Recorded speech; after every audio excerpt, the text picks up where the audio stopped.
हमने कल पढ़ा था what is a research analyst. Research analyst हमने कल बताया था वो एक क्या है, प्रोफेशनल है। प्रोफेशनल है, कौन सा प्रोफेशनल है? फाइनेंशियल प्रोफेशनल है। Financial professional.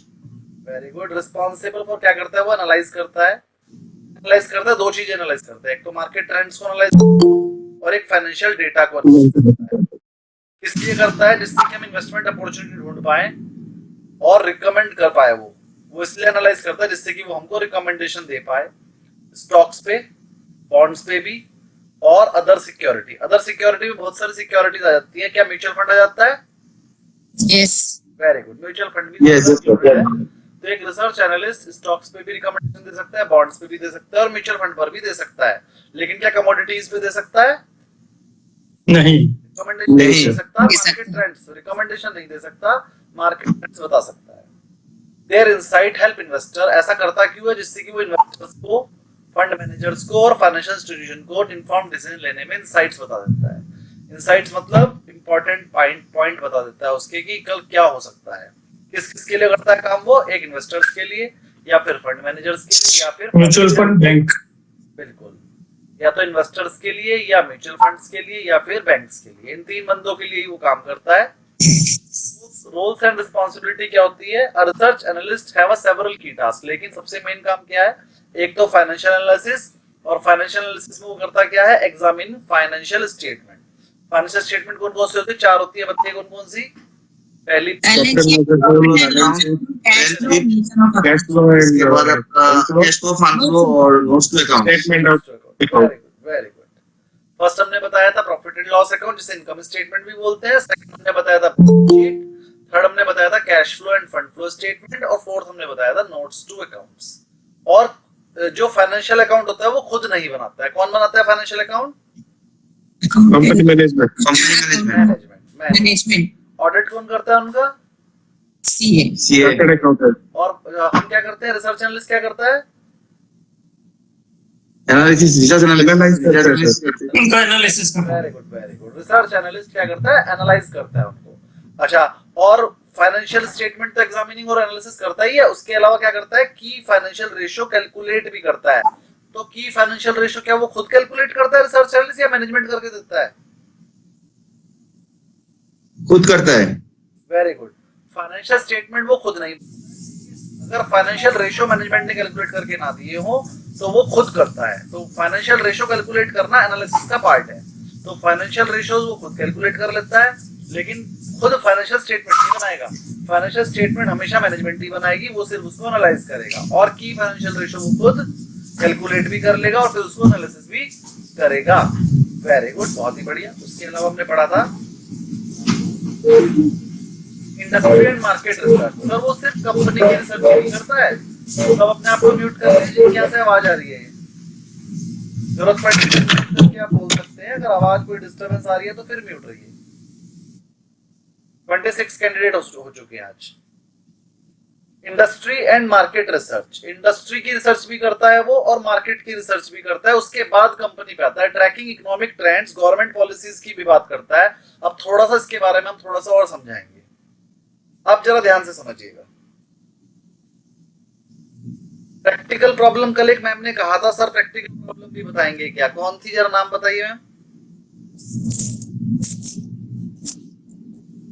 है आज क्लास में? हाँ है। Hi sir. नाम बताइए। And then yes, हाँ मैं WhatsApp Tata Motors. Tata Motors. Hello. हाँ जी, टाटा मोटर्स। आपका नाम देखना पड़ेगा लिखा हुआ। राधा, राधा है sir. Okay, Radha ji. Okay okay okay okay. आपका नाम? टाटा मोटर्स। ओके ओके, आपका नाम तो सबको पता है। राधा, राधा रानी का कौन नहीं जानता है? Very good. तो मैम अब एक और आपकी डिमांड पे, आपकी अच्छी डिमांड पे एक और प्रैक्टिकल प्रॉब्लम। देखो प्रैक्टिकल प्रॉब्लम से एक तो आपका कंसेप्ट अच्छा हो जाता है और नॉलेज बढ़ती है। तो मैं प्रैक्टिकल प्रॉब्लम, एक प्रैक्टिकल एग्जांपल लेकर आया हूँ अभी, वो पढ़ते हैं। अच्छा मुझे बताइए, सोलर के ऊपर एग्जांपल है। टाटा पावर। बिल्कुल, टाटा पावर। टाटा पावर भी सोलर बनाता है और अडानी पावर सोलर सिस्टम भी सोलर बनाते हैं। मुद्रा पोर्ट भी सोलर बनाता है और वारी एनर्जी भी सोलर बनाता है। तो इन्हीं कंपनी से रिलेटेड है। सोलर मार्केट में हाई डिमांड पे इस टाइम, है सर, बहुत ज्यादा हाई डिमांड है, डिमांड। हाई मार्जिन है, लेस कंपटीशन है और गवर्नमेंट सब्सिडी भी है। हाँ गवर्नमेंट सब्सिडी भी और लोन भी एकदम हो जाता है। अगर आप हाँ। सोलर लेना चाहेंगे तो आपने चाहे APR भी ना भरी हो, चाहे आप कुछ काम भी नहीं करते, चाहे आप घर में बैठे हो, बस आपके नाम पे एक बिजली का कनेक्शन होना चाहिए। आपसे कोई कुछ नहीं मांगेगा, आधार कार्ड, पैन कार्ड, बिजली का कनेक्शन मांगेंगे और 2 मिनट में लोन हो जाएगा, पूरा का पूरा लोन हो जाएगा। 2 लाख रुपए का प्लांट है सोलर का, पूरे 2 लाख रुपए का लोन हो जाएगा, आपको कुछ नहीं देना। तो बेचना बड़ा इजी है। अब मैं क्या करता हूँ, मेरा सोलर का काम है, मैं जाता हूँ रिक्शा वाले के पास, रिक्शा वाले से कहता हूँ भाई तू बिजली का बिल कितना देता हो? तो सर आ जाता है 1000 रुपए का। मैं कहा तेरे घर पे सोलर लगा दूं, फिर तू चाहे AC भी लगा लियो, कूलर भी लगा लियो। कि सर वो लगाऊंगा कैसे, पैसे तो है नहीं। अरे वो मैं लोन करा दूंगा। सर लोन की किस्त कैसे दूंगा? अरे तू बिजली का बिल देता है ना? हाँ सर कितना देता है? सर 1000 या 1200 रुपए आ जाता है। तो हमने उसे कहा कि फिर लोन की किस्त बनेगी 900 रुपए। तो जो बंदा 1200 रुपए का बिल दे रहा है वो 900 रुपए की किस्त भी दे देगा, और किस्त तो सिर्फ 2-4 साल देनी है, सोलर चलेगा 35 ईयर्स। तो जो रिक्शा वाला है जिसके पास पैसे है ही नहीं, जिसे ये भी नहीं पता मैं शाम को रोटी खा पाऊंगा कि नहीं, लेकिन वो सोलर लगवा लेता है। तो सोलर बेचना इतना इजी है, इतना इजी है कि हम लोग सोलर के काम में घुस गए। इसीलिए हमने एनालिसिस करा, पहले इंडस्ट्री एनालिसिस करा। इंडस्ट्री एनालिसिस करने के बाद पता चला कि सोलर की इंडस्ट्री सबसे ज्यादा चलेगी, तो हमने सोलर बेचना स्टार्ट कर दिया। तो मैंने छोटे भाई का पार्टनरशिप कर ली। अब थोड़ा सा इस पे एक थ्रीट्स आ गया है, वो प्रैक्टिकल एग्जांपल वो आपको बता रहा हूँ। उत्तराखंड के बारे में तो सबने सुना ही होगा।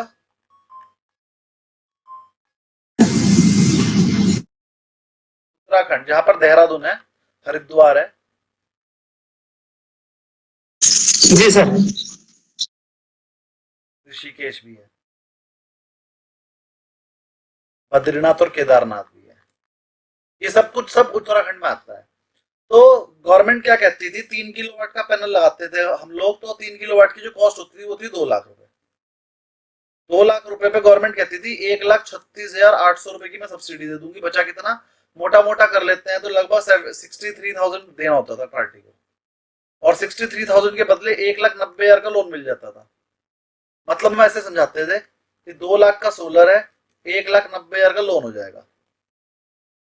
हम कहते थे 10,000 आप दे दो, तो पार्टी कहती थी मैं 10,000 दे दूंगी। चलो फिर 1 महीने के अंदर अंदर आपको सब्सिडी मिल जाएगी 1,36,800। मतलब आपके घर में सोलर भी लग जाएगा, आपका बिल भी 0 हो जाएगा, और आपको 1,36,800 रुपए भी मिल जाएंगे लोन। मान लो 1,36,000, अगर किसी को लोन लेना है तो भी वो सोलर लगवा लेता था, किसी को बिजली का बिल कम करना है तो भी वो सोलर लगवा लेता, और जिसको सोलर लगवाना है वो तो सोलर लगवा ही लेता था। और जिसे कुछ नहीं चाहिए उसे भी हम जबरदस्ती सोलर भेज देते हैं। अरे भैया तुम मत करना कुछ, सोलर लगा देंगे हम तुम्हारे घर पे। जैसे तुम बिजली का बिल दे रहे थे ना, बिजली का बिल कितना, 3 किलोवाट सोलर से 3,500 रुपए का बिजली का बिल खत्म हो जाता है, उसके बदले 900 रुपए देने हैं।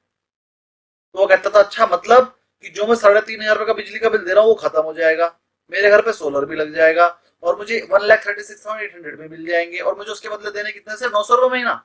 अरे वाह, ये तो फ्री के पैसे मिल रहे हैं, दे दो। तो सोलर बेचना इतना इजी हो गया था कि मजा आ रहा था, और एक सोलर साइट बेचने से हमें 10-15 हजार रुपए बच जाते थे। हम रोज की 10-12 साइट बेच देते थे, तो रोज के 1-1.5 लाख रुपए बढ़िया बचा रहे थे। 30 दिन में आराम से 40-45 लाख हो जाते थे। हर महीने हम एक घर खरीद लेते थे। लेकिन फिर हमारे काम को लग गई नजर। क्या हुआ, गवर्नमेंट ने सब्सिडी कर दी कम। ये जो 1,36,800 थी सब्सिडी, 5 दिन पहले हो गई है 78,000 से। अब हमें कैसे समझाना पड़ता है उसे, अरे भैया 2 लाख का सोलर ले लो, 1,90 का लोन हो जाएगा, 10,000 आपको देने, और फिर बाद में आपको 78,000 मिलेंगे। तो है तो अब भी इजी बेचना, लेकिन सब्सिडी कम होने से हमारी सेल कम हो गई है।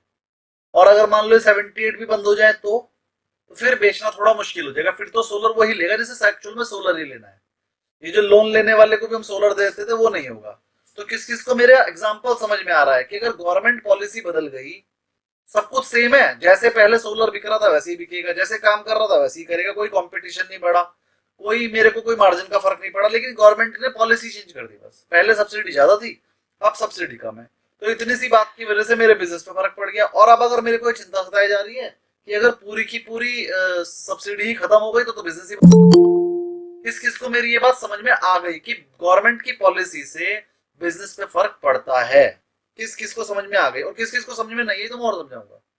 तो जिसको समझ में आ गई है वो अनम्यूट करके बोले। आ गई शिवम जी समझ में? आ गई सर। आ गई सर। Very good. जिसको समझ में नहीं आई वो क्वेरी लीजिए। सर हमें नहीं आती, आपको हिंदी में क्या नहीं समझ में फिगर्स आया? बताए ना, फिगर्स जो बताए ना सर, आप हिंदी में बताए ना, ओके इसीलिए। ओके ओके, मैं इंग्लिश में बोलता हूँ फिगर्स, और मैं आगे से इंग्लिश में ही बोलूंगा। इसे बता देते हैं। हाँ 3 किलोवाट का सोलर लगाने के लिए a party has to invest rupees 2 lakhs. Okay A party has to invest 2 lakhs. Government provide 1,90,000 का loan. Okay Party has to pay 2 lakhs, 1,90,000 loan provided by the bank. So balance 10,000 has to be paid by the party. 10,000 rupees party ने पे करने पड़ते हैं और बाकी loan हो जाता है 1,90,000 का। अब जो 1,90,000 का लोन हुआ, एक महीने के बाद, 1 मंथ के बाद 78,000 क्या जाती है सब्सिडी उसके अकाउंट में, और 78 उसके लोन में जमा हो जाते हैं। तो 1,90,000 माइनस 78,000 की सब्सिडी आ गई, तो लोन कितना बचा? 1,12,000। ये 1,12,000 का जो लोन बचा, इसकी किस्त बनती है लगभग 1,000 रुपए। पहले 900 बनती थी क्योंकि पहले की सब्सिडी ज्यादा थी, अब सब्सिडी कम हो गई तो 1,000 से 1,100 रुपए के बीच में बनती है। तो हम उसे समझाते हैं कि अगर आप ये 3 किलोवाट का सोलर पैनल लगा लेंगे तो ये जो सोलर पैनल है ये 3,500 की बिजली बनाएगा हर महीने। तो जो आपका 3,500 रुपए का 3,500 का बिल था वो अब आपको नहीं देना है, उसके बदले आपने 1,000 रुपीज की किस्त देनी है। और जो बिजली का बिल था, इलेक्ट्रिसिटी बिल था, ये आपको पूरी जिंदगी देना था। और जो इंस्टॉलमेंट है ये सिर्फ 10 साल की है। 10 साल बाद ये लोन भी खत्म हो जाएगा तो इंस्टॉलमेंट भी नहीं देनी है। तो आपको पूरा का पूरा जो आप बिल दे रहे थे वो पूरा का पूरा जीरो हो गया और आपको इंस्टॉलमेंट भी नहीं देनी है। जी मैम, आप बताइए समझ में आ गया? Yes okay. तो अब अगर ये बताइए, ये सब्सिडी खत्म हो जाए तो क्या मेरी सेल पे फर्क पड़ेगा? जरूर पड़ेगा सर, हमारी सब्सिडी इज गॉन। हाँ, तो अब आप ये डेफिनेटली समझिए कि कंपनी को सब्सिडी नहीं मिलती है, सब्सिडी मिलती है कंज्यूमर को। लेकिन चाहे कंज्यूमर को सब्सिडी मिल रही है फिर भी कंपनी पे फर्क पड़ेगा इनका पॉलिटिकल डिसीजंस का। तो अगर मान लीजिए सरकार जो है सब्सिडी खत्म कर दे तो सोलर का काम कम हो जाएगा अपने आप। तो अभी जब तक सब्सिडी है तब तक सोलर का काम बढ़िया है, जब सब्सिडी खत्म हो जाएगी तो भी बढ़िया ही रहेगा, लेकिन थोड़ी सी सेल कम हो जाएगी। तो अगर उसे अभी हाई वैल्यूएशन मिल रही होंगी तो सब्सिडी खत्म होने पर वो हाई वैल्यूएशन नहीं मिलेगी। मुझे ये बताइए कि जैसे ही कोई न्यूज आएगी कि सब्सिडी खत्म हो गई तो सोलर वाली गिरेगा कि बढ़ेगा? गिरेगा, गिर जाएगा। कितने % तक गिर सकता है? 30 से 40% गिर सकता है। रीजन बताइए, आपने 30 से 40% क्यों बोला? क्योंकि सब्सिडी के कारण कस्टमर ज्यादा रहते हैं। अगर नया कस्टमर रहा तो सब्सिडी नहीं मिलेगा तो फिर बेसिकली वो कहेगा कि मेरा जो चल रहा है वही चलने देते हैं। तो 30-40% गिरने का मतलब आप समझते हो कि अगर वारी इंडस्ट्री की जो मार्केट कैप, ये तो आप कह रहे हो 1 लाख करोड़ रह जाएगी, मतलब 1 लाख करोड़ एक ही दिन में खत्म? एक दिन में नहीं सर, मतलब ड्यूरिंग 15-20 दिन के अंदर वो आप कह रहे हो कि वारी इंडस्ट्री, वारी एनर्जी इतनी सी न्यूज की भैया हमने सब्सिडी बंद कर दी, तो 2 लाख करोड़ की कंपनी है वो 1 लाख करोड़ की रह जाएगी 1 महीने के अंदर अंदर। आपके हिसाब से जो अदानी सोल्यूशन कंपनी है जिसकी मार्केट कैप 10 लाख करोड़ की है, अगर सिर्फ इतनी सी न्यूज आ गई कि हमने इंडिया में सब्सिडी बंद कर दी तो 10 लाख करोड़ की कंपनी है, उसकी मार्केट कैप 5 लाख करोड़ रह जाएगी 1 महीने के अंदर अंदर। सर आपने तो 50% कर दिया, मैं तो 20 से 30 तक का बोल रहा हूँ। 40% ले लेते हैं, तो आपको लगता है 40% गिर जाएगी इस बात पे? और किसी को भी लगता है तो बताइए, हो सकता है सही हो, मैं ऐसा नहीं है कि मैं ऐसे बोल रहा हूं गलती है। जी जी बोलिए सर। 1-2% का हो सकता है डाउन आएगा। आप 1-2% का रीजन बताइए। तो उसका तो सेल पे इफेक्ट पड़ेगा। देखिए 1-2% की फ्लक्चुएशन के लिए कोई न्यूज की जरूरत नहीं होती। 1-2% तो डिमांड एंड सप्लाई की वजह से भी ऊपर नीचे हो जाता है शेयर का रेट, और सेंटीमेंट की वजह से भी। मान लीजिए कि बीजेपी गवर्नमेंट हार गई। अब इससे किसी कंपनी को फर्क नहीं पड़ता, बीजेपी किसी में कोई पार्टनर थोड़ी है, लेकिन सेंटीमेंट, अरे यार बीजेपी हार गई, चलो भैया मार्केट तोड़ दो। तो 2% 3% तो सेंटीमेंट की वजह से रह जाता है। तो 1 और 2% तो हम कभी मतलब बहुत छोटी सी न्यूज होगी ना तो उस पर 1-2% बोलेंगे। ये छोटी न्यूज नहीं है कि आपकी सब्सिडी ही खत्म हो गई, ये छोटी न्यूज नहीं है, लेकिन इतनी बड़ी भी नहीं है कि 40% टूट जाएगा शेयर, इतनी बड़ी भी नहीं है। तो कितनी बड़ी है यही काम है रिसर्च एनालिस्ट का लगाना पड़ता। तो 1-2% वाला आंसर तो गलत है। और बताइए किसी को ही बोलिए, लॉजिक के साथ बताइएगा कितने परसेंट का फर्क पड़ेगा मार्केट शेयर पे, शेयर प्राइस। 10 से 15%, क्योंकि सेल पे इफेक्ट होगा। Very good. रीजन किसका आंसर था ये, राधा जी का है क्या? नूरानी मेरा भी वही आंसर था, शी टोल्ड इट्स ओके। मेरा भी वही आंसर था। ओके ओके, तो राधा जी ने मेरा भी नूरानी जी के साथ दे दिया। अब अगर नूरानी जी गलत हुई तो राधा जी भी गलत है, ठीक हो है ना? सकता है। तो अभी बात करेंगे, अब देखते हैं कौन सही है और कौन गलत। लेकिन पहले मैं और लोगों का दिमाग पढ़ लेता हूँ कौन कितना आंसर दे रहा है। और किसी के पास कोई आंसर इसके लिए? मेरे हिसाब से 10-15 ही होना चाहिए, सर आज किनका किनका क्योंकि रिजल्ट रिटेल आया? बिजनेस कल की बात बाद में करेंगे, आप ट्राई कर लीजिए बस।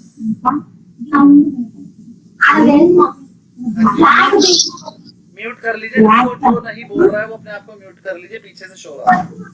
सिर्फ जिसने अपना आंसर देना है वो अनम्यूट करके आंसर दीजिए। और किसी का कोई लॉजिक कि सर इतने परसेंट का फर्क है? सर जिस चीज में शेयर जा रहा था ऊपर, जी बोलिए। जिस चीज में शेयर ऊपर जा रहा था वो उस रफ्तार में कमी आएगी, परसेंटेज डिपेंड करता है। तो कितना परसेंट निकलता है उसी के हिसाब से। चलिए, सुदीप जी का आंसर है कि सर ये तो कंफर्म है कि मार्केट गिरेगी अगर सब्सिडी बंद हो गई, क्योंकि उससे नेगेटिव इफेक्ट पड़ रहा है सेल पे। लेकिन कितनी गिरेगी ये मैं नहीं बता सकता। फिर रिसर्च एनालिस्ट किस बात के? रिसर्च एनालिस्ट का ही तो काम है ना, जो कोई नहीं बता पाएगा वो आप बताओगे। तो वही सर वो तो सीखी अभी तो आंसर वही है, अभी का आंसर वो सीख गए आप। अपने आप को रिसर्च एनालिस्ट मानकर चलोगे तो ही सीख पाओगे। आपसे ये बात किसी को नहीं बोलनी सर अभी हम रिसर्च एनालिस्ट बने नहीं है, आप बन गए। आपसे हम 20-25%। हाँ, अपना दिमाग लगाओ, गलत हो जाओगे तो मैं सही कर दूंगा। अब जरा ध्यान से समझिए हमारे मन में। अब मैं आंसर बताऊं, अनम्यूट रहिए सब। So I want to give the answer. हाँ बोलिए। Like 10 to 15% is always there, sir. But again, they will bring out some more marketing strategies in this. Definitely, they will tell you that this product is very good because your energy, that is electrical bill से कम है, फिर भी आपका electricity bill से भी कम है. So in that aspect, they will come out. Radha ji सही कह रही हैं आप। Like we had a subsidy in the cylinder previously. Now slowly they are removing out the same thing, subsidy in that. तो मैं It will happen this way. Okay ठीक है राधा जी, अभी बताते हैं। इसके बाद आंसर दीजिए सुशील जी। सुशील जी आंसर बोलिए, आप क्या पूछ रहे थे? अपने आप को म्यूट कीजिए पहले। अब आ रही है बात? हाँ अब आ रही है। हेलो, बोलिए बोलिए। मैं कह रहा हूँ सर देखिए अभी क्या था कि सोलर एक प्रकार से मार्केट में नया था, तो गवर्नमेंट ने सब्सिडी देके उसको बूस्ट कर रही थी सेल को। अब सेल अभी तक भी क्या अवेयरनेस नहीं है मार्केट में, लेकिन वो सेल सब्सिडी के साथ उसको पुश करी जा रही है। गवर्नमेंट सब्सिडी तब हटाएगी जब उसको लगेगा कि इसकी सेल कंस्टेंट हो चुकी है, अब इस पे इम्पैक्ट नहीं पड़ेगा सब्सिडी का। तो सब्सिडी अगर इम्पैक्ट नहीं होगा तो अब उसकी सब्सिडी हटा के अब उसको गो थ्रू करेगी, बिल्कुल सही। तो अगर तो वो सेल उसकी कंस्टेंट हो जाती है फिर तो इम्पैक्ट नहीं पड़ेगा, ठीक है। और अगर सब्सिडी अब भी हटा देती है, अगर जहां उसको सेल बूस्ट करनी है तो 20-25% तक मार्केट गिर जाएगी। चलिए कोई बात नहीं, म्यूट रखिए। अब जरा दो चीजें में एक क्वेश्चन तो ये आया है कि सर सब्सिडी अभी नहीं हटेगी। तो पहली बात तो ये समझ लीजिए, दिल्ली में सब्सिडी नहीं है। सबसे ज्यादा सब्सिडी जो है यूपी में है, वो है 78,000 सेंट्रल गवर्नमेंट की, 30,000 रुपए स्टेट गवर्नमेंट की। देखो 78,000 तो पूरे इंडिया में है, इसे तो भूल जाइए। इसके अलावा दिल्ली में कोई सब्सिडी नहीं है, यूपी में 30,000 है, उत्तरांचल में थी लेकिन अब 0 हो गई, सबसे ज्यादा उत्तरांचल की थी, और बाकी बिहार वगैरह में भी कुछ खास नहीं है। पंजाब में भी है थोड़ी बहुत, पंजाब में थोड़ी बहुत है 10-20 हजार रुपए बस। मतलब स्टेट गवर्नमेंट की सब्सिडी तो लगभग सब जगह है ही नहीं, बस यूपी और उत्तरांचल में ही थी, और अब उत्तरांचल में खत्म हो गई है, यूपी में भी खत्म होने ही वाली है। और सेंट्रल गवर्नमेंट की 78,000 भी जल्दी ही खत्म होने वाली है, क्योंकि 15-20 साल पहले से सब्सिडी चली आ रही है, और अब जो गवर्नमेंट को चाहिए था वो हो गया है ना। मार्केट में माल भी नहीं है, इतनी डिमांड हो चुकी है सोलर की, तो अब उसे सब्सिडी देने की क्या रिक्वायरमेंट है, बहुत जल्दी सब्सिडी खत्म हो जाएगी। अब चेक करना है कि सर सब्सिडी की वजह से हमारे सेल पे कितना इफेक्ट पड़ेगा, जरा ध्यान समझिए। इसके लिए आपको सोलर की डीप स्टडी करनी पड़ेगी। सोलर कंपनी 2 तरह के पैनल बनाती है, एक डीसीआर, एक नॉन डीसीआर। डीसीआर का मतलब होता है डोमेस्टिक कंज्यूम्ड, मतलब डोमेस्टिक बना है, इंडिया में बना, और नॉन डीसीआर मतलब इंपोर्टेड। जो डीसीआर पैनल है वो 30,000 रुपए का है, 30 रुपए पर वॉट है, और जो नॉन डीसीआर है वो 12 रुपए से लेके 15 रुपए पर वॉट तक मिल जाता है। काम दोनों सेम करते हैं, बिल्कुल सेम। उल्टा जो इंपोर्टेड वाला है ना, ज्यादा बढ़िया करता है काम, ये ज्यादा बिजली बना देता है। तो सर 30 वाला क्यों ले, हम 12-15 वाला ही लेंगे ना। तो गवर्नमेंट कहती है अगर तुम डीसीआर लगाओगे तो हम सब्सिडी देंगे। सब्सिडी कितनी देती है वो, 3 किलोवाट पे, 3 किलोवाट पे 78,000, तो ये हो गया लगभग 27 पर वॉट। 3 किलोवाट पे 78,000 दिया, तो ये हो गया 26 पर वॉट, और मिल कितना रहा है, 30 रुपए पर वॉट वो मिल ही रहा है, तो 26 की सब्सिडी मिल गई, तो बंदे को 4 रुपए पर वॉट ही पड़ गया, और ये 12 रुपए है, तो इसलिए वो सब्सिडी वालों से सस्ता पड़ जाता है। तो सब्सिडी तब तक, जब तक सब्सिडी है तब तक डीसीआर बिकेगा। अच्छा आप मुझे बताओ, जिस दिन सब्सिडी खत्म होगी क्या डीसीआर बिकेगा? नहीं सर, अगर सब्सिडी नहीं होगी तो लोग नहीं सर। नॉन डीसीआर ही लेंगे ना, वो तो 12 to 15 रुपीज में मिल जाएगा। डीसीआर 30 रुपीज मिलता है, फिर 26 की सब्सिडी मिलती है, वो 4 रुपीज का पड़ता है, इसलिए लोग डीसीआर खरीद रहे हैं। आप मुझे बताइए, अगर गवर्नमेंट सब्सिडी बंद कर देगी तो डीसीआर कोई क्यों खरीदेगा? तो गवर्नमेंट को सब्सिडी तब तक बंद नहीं करनी चाहिए जब तक डीसीआर मॉड्यूल का रेट नॉन डीसीआर के बराबर ना आ जाए। और वो डीसीआर पे सब्सिडी इसीलिए दे रही है कि लोग इंडिया का बना हुआ खरीदें, और जैसे जैसे वॉल्यूम बढ़ेगी वैसे वैसे उसकी कॉस्ट बढ़ जाएगी, कॉस्ट कम हो जाएगी। तो जैसे जैसे वॉल्यूम बढ़ेगी, हम लोग ज्यादा सोलर पैनल खरीदना चाहेंगे, तो इंडिया में बनने वाला सोलर भी सस्ता हो जाएगा, फिर वो इम्पोर्टेड के इक्वल हो जाएगा। कुछ गवर्नमेंट टैक्स घटा देगी, कुछ गवर्नमेंट जो है उस पर सब्सिडी दे देगी, इस तरह से करके धीरे धीरे उसे कॉम्पिटेटिव बना देगी। जिस दिन वो कॉम्पिटेटिव बन गया उस दिन गवर्नमेंट सब्सिडी बंद कर देगी। तब तक अगर उससे पहले बंद कर दी तो लोग जो है नॉन डीसीआर से शिफ्ट होकर डीसीआर पे आ जाएंगे। अब जरा मुझे बताइए, कंपनी के पॉइंट ऑफ व्यू से बताइए, सब्सिडी के होने या ना होने से कंपनी पे क्या फर्क पड़ेगा, जरा ध्यान समझिए। अगर सब्सिडी है तो कंपनी 30 रुपए में बेच रही है, और वो उसे पड़ता है मान लीजिए 25 रुपए का, तो कंपनी को बचते हैं 5 रुपए। परसेंटेज में देखें तो बचते हैं 20%। अगर सब्सिडी खत्म हो गई तो कंपनी बेच देगी नॉन डीसीआर, नॉन डीसीआर उसे पड़ता है मान लो 8 रुपए का, कंपनी बेचती है 12 रुपए में, तो उसे 4 रुपए बच गए, और ये 50% होता है। तो कंपनी को डीसीआर बेचने में फायदा है कि नॉन डीसीआर बेचने में फायदा है? Non DCR. सबसे पहले तो ये बताओ, डीसीआर बेचने में फायदा है कि non DCR? Non DCR. Non DCR पहले क्वेश्चन समझते हैं, 50% प्रॉफिट। कोई नहीं क्वेश्चन समझते हैं। डीसीआर बेचेंगे, ये डीसीआर है और ये नॉन है।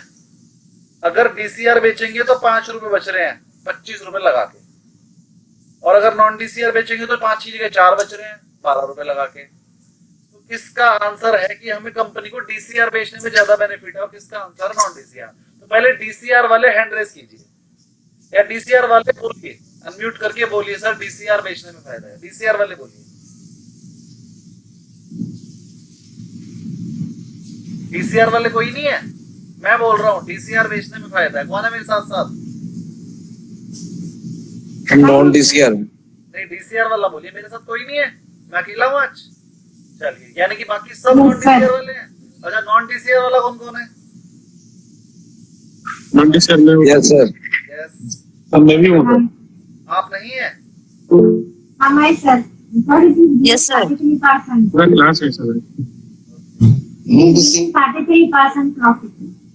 Very good. हम जब भी प्रॉफिट कंपेयर करते हैं कि किसमें ज्यादा है, तो रुपीज नहीं देखते, परसेंटेज देखते हैं, और परसेंटेज देखते हैं The percentage. तो हमने यहाँ पर देखा कि हमारा प्रॉफिट तो ज्यादा था, प्रॉफिट तो 4 रुपए कम होता है, 4 रुपए कम था और 5 रुपए ज्यादा था, लेकिन हमने देखनी है परसेंटेज। परसेंटेज देखो नॉन डीसीआर में ज्यादा है, यहाँ पर 20% प्रॉफिट है, यहाँ पर 50% प्रॉफिट है। तो जब भी हम कंपैरिजन करेंगे तो परसेंटेज से करेंगे, ना कि रुपीज से। ये आपका आज का सबसे इंपॉर्टेंट पॉइंट है कि जब भी कंपैरिजन करना है वो परसेंटेज में करना है, ना कि रुपीज में। रुपीज के हिसाब से तो डीसीआर में प्रॉफिट ज्यादा है, लेकिन हम परसेंटेज से करते हैं क्योंकि 100 रुपए में डीसीआर सिर्फ 4 आ पाएंगे और 5 रुपए के हिसाब से हम 20 रुपए कमा पाएंगे। 100 रुपए में नॉन डीसीआर 8 आ जाएंगे और 4 रुपए के हिसाब से हम 32 रुपीज कमा पाएंगे। तो 100 रुपए दोनों में लगाकर हम जब डीसीआर से करेंगे काम तो 20 रुपए कमा पाएंगे, और जब नॉन डीसीआर से करेंगे तो 32 तो ज्यादा ही कमा लेंगे, कुछ 32 से भी ज्यादा। अच्छा 8 रुपए के हिसाब से आएगा तो ये 12 आ जाएंगे। 48 से 50, 40 इंटू 50 रुपीज अर्न करेंगे। तो इसका मतलब नॉन डीसीआर लगाने में ही कंपनी को बेनिफिट है। तो अब मुझे बताइए कि अगर सब्सिडी चली गई तो कंपनी के शेयर पे क्या फर्क पड़ेगा? कंपनी का शेयर बढ़ेगा या घटेगा? अब बताइए, या कुछ नहीं होगा? सेंटलमेंट की तरह सर वो 1-2% होगा। 1-2%। अच्छा कौन कौन बोलता है कि सब्सिडी जाने से अभी भी कंपनी का शेयर 10% तो घट जाएगा?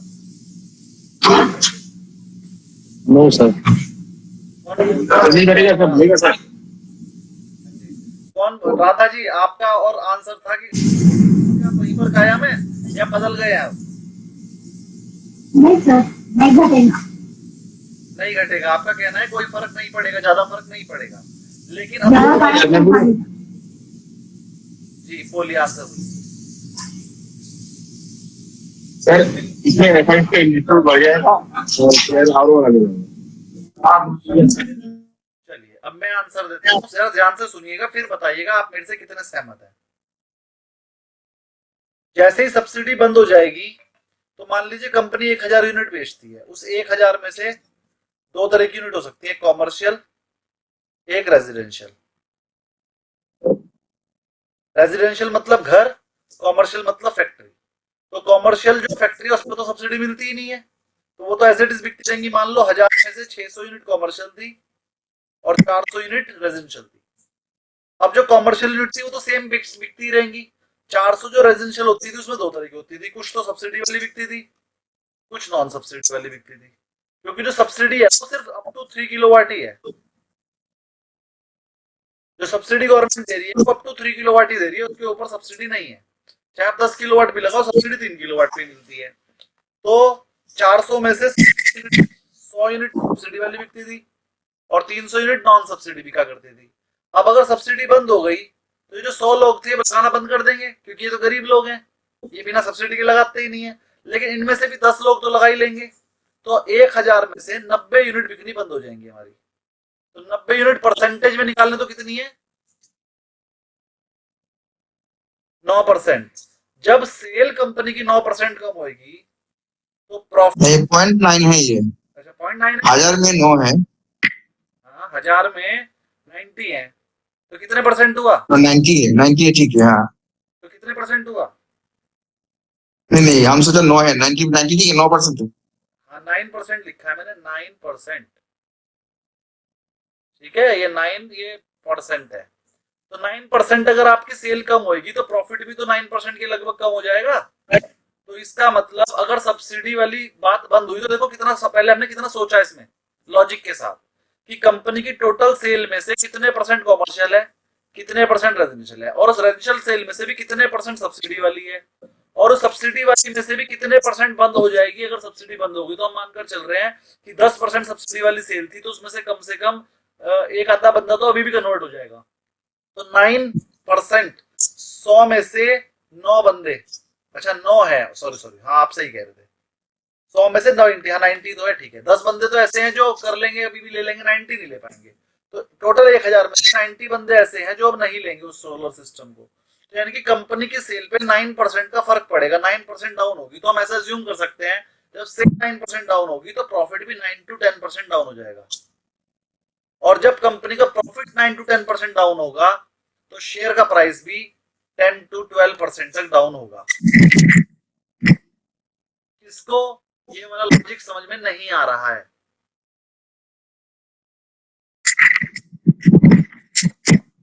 सबको समझ में आ गया? बहुत बढ़िया। तो आगे से कभी भी बिना सोचे समझे आंसर नहीं देना है और आंसर जरूर देना है।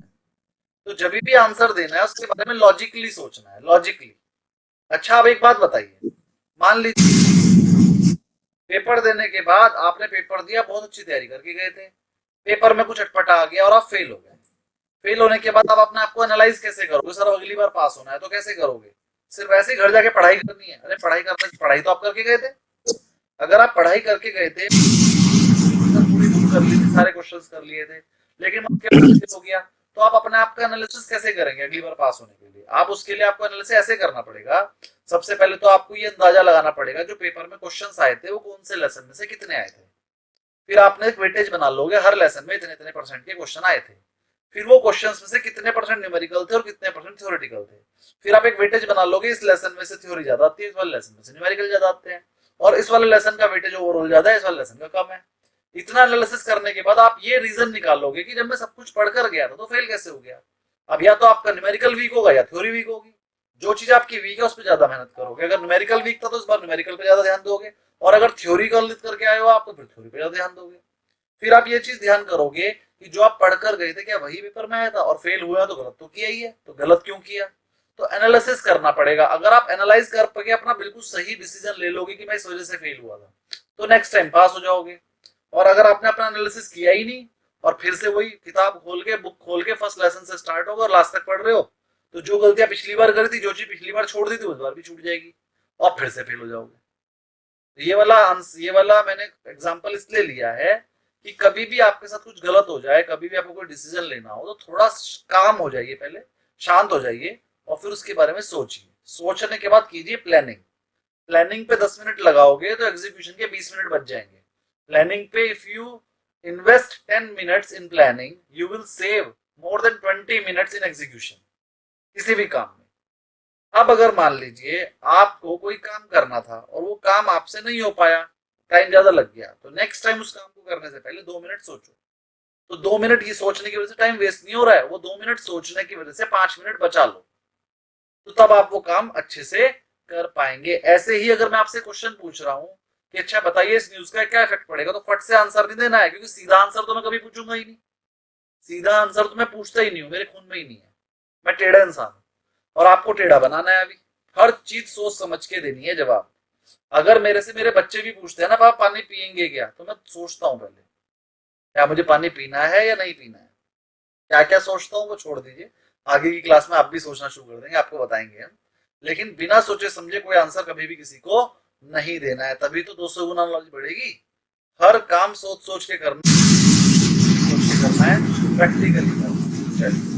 अब हम बात कर रहे थे सर, ये हमने पूछा आपसे अगर सब्सिडी बंद हो जाए तो कंपनी की प्रॉफिट पे, कंपनी के शेयर प्राइस पे क्या इफेक्ट पड़ेगा। तो इसमें एकदम से आंसर नहीं देना है, पहले सोचना है। सर अगर सब्सिडी बंद हो गई तो कंपनी की जो लोग सब्सिडी लेकर माल खरीदते थे वो लेना बंद कर देंगे, वो कितने परसेंट है कैसे पता चलेगा?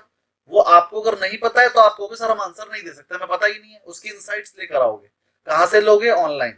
किसी बारी कंपनी का स्ट्रक्चर निकालोगे पूरा सेल का, फिर उसमें चेक करोगे कॉमर्शियल सेल कितनी है, रेजिडेंशियल सेल कितनी है, रेजिडेंशियल सेट में 3 किलोवाट तक की सेल कितनी है और बड़े किलोवाट की सेल कितनी है। तो जो 3 किलोवाट वाले होंगे वही सब्सिडी वाले होंगे, जो ज्यादा बड़े होंगे वो सब्सिडी वाले नहीं, और कॉमर्शियल में तो सब्सिडी है ही नहीं। फिर आप उसकी परसेंटेज निकालोगे, छोटे वाले कितने निकलते हैं। फिर छोटे वाले जो प्लान होंगे, जितने भी प्लान छोटे लग रहे होंगे, उनकी परसेंटेज कैलकुलेट करोगे और फिर एक अंदाजा लगाओगे अपनी तरफ से कि अगर सब्सिडी बंद होगी तो इसमें से कुछ परसेंटेज ऑफ कस्टमर तो ऐसे होंगे ना जो लगवा ही लेंगे, फायदा तो तब भी है। तो फिर वो अंदाजा लगाने के बाद फिर आप एक अंदाजा दे पाओगे कि इस कंपनी के प्रॉफिट पे कितना फर्क पड़ेगा, और जितना प्रॉफिट पे फर्क पड़ेगा उतना ही शेयर के प्राइस पे फर्क पड़ता है। लगभग थोड़ा बहुत वेरिएशन होता है, उसके कुछ नियम और कानून है वो आपको बता देंगे। लेकिन अभी तक के लिए आप इतना समझ लीजिए, अगर कंपनी का प्रॉफिट 2% से कम होगा तो शेयर का प्राइस भी 2% गिरेगा। अगर कंपनी का प्रॉफिट 5% से बढ़ेगा तो शेयर का प्राइस भी 5% बढ़ेगा। अब एक और प्रैक्टिकल क्वेश्चन। राधा जी इतना क्लियर हो गया? I got it. ओके, और किसी की कोई क्वेरी? किसी की कोई क्वेरी नहीं। अब एक प्रैक्टिकल क्वेश्चन और जो मैंने आपसे डेमो वाले दिन भी पूछ लिया था, आज फिर से पूछ रहे हैं। अब आप मुझे बताइए, अगर बीएचएल कंपनी की मार्केट कैप, BHEL कंपनी की मार्केट कैप का मतलब किस किस को नहीं पता? मुझे नहीं पता। ठीक है, तो मार्केट कैप लिख लीजिए, क्या होता है? Market cap equal to total number of share in a company into market price per share. Example के लिए बीएचएल कंपनी में, एग्जाम्पल के लिए बता रहा हूं, 2.5 करोड़ शेयर है। बीएचएल कंपनी के टोटल शेयर कितने हैं? 2.5 करोड़। मतलब ये प्रमोटर के वगैरह सबके मिला के हैं, जितने भी कंपनी के शेयर्स हैं इश्यू हुए, वो नंबर ऑफ शेयर है 2.5 करोड़, और एक शेयर की कीमत है मान लीजिए 200, तो कितना हो गया? 500 करोड़। ये कंपनी की मार्केट कैप होती है कि अगर कोई कंपनी के सारे शेयर एक ही बंदा ले ले तो उसे कितने पैसे देने पड़ेंगे। अब कोई एक बंदा ले नहीं सकता, लेकिन अगर ले ले, मतलब कंपनी की आज की मार्केट वैल्यू कितनी है, मार्केट कैप, आज की दिन कंपनी की मार्केट वैल्यू कितनी है पूरी कंपनी की, तो कंपनी के सारे मिला के शेयर है 2.5 करोड़, 200 रुपए का शेयर है, तो पूरे के पूरे अगर 2.5 करोड़ शेयर अगर 200 रुपए का आपसे खरीद लिए जाए तो कितने रुपए देने पड़ेंगे? 500 करोड़। तो ये जो 500 करोड़ है ये होती है कंपनी की मार्केट कैप। मार्केट कैप में किसी को कुछ समझ में ना आ रहा हो तो बोलिए। सर नंबर ऑफ शेयर्स कैसे पता चलेगा? बैलेंस शीट में लिखे होंगे कितने share. Okay. Number of share her company की बैलेंस शीट में लायबिलिटी साइड में लिखे होते हैं नंबर ऑफ शेयर कितने हैं, लेकिन वहां पर लिखे होंगे number of share face value पे। वहां पर लिखा होगा 2.5 crore share eight the rate of 10 और 25 करोड़ की कैपिटल लिखी होगी, शेयर कैपिटल लिखी होगी और फेस वैल्यू।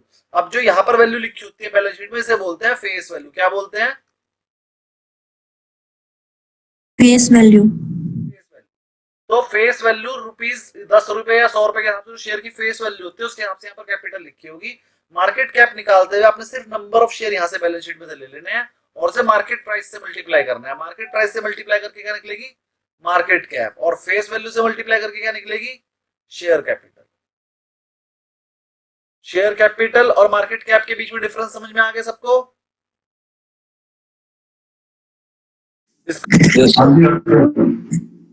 क्या किसी को कोई क्वेरी हो तो बोलिए।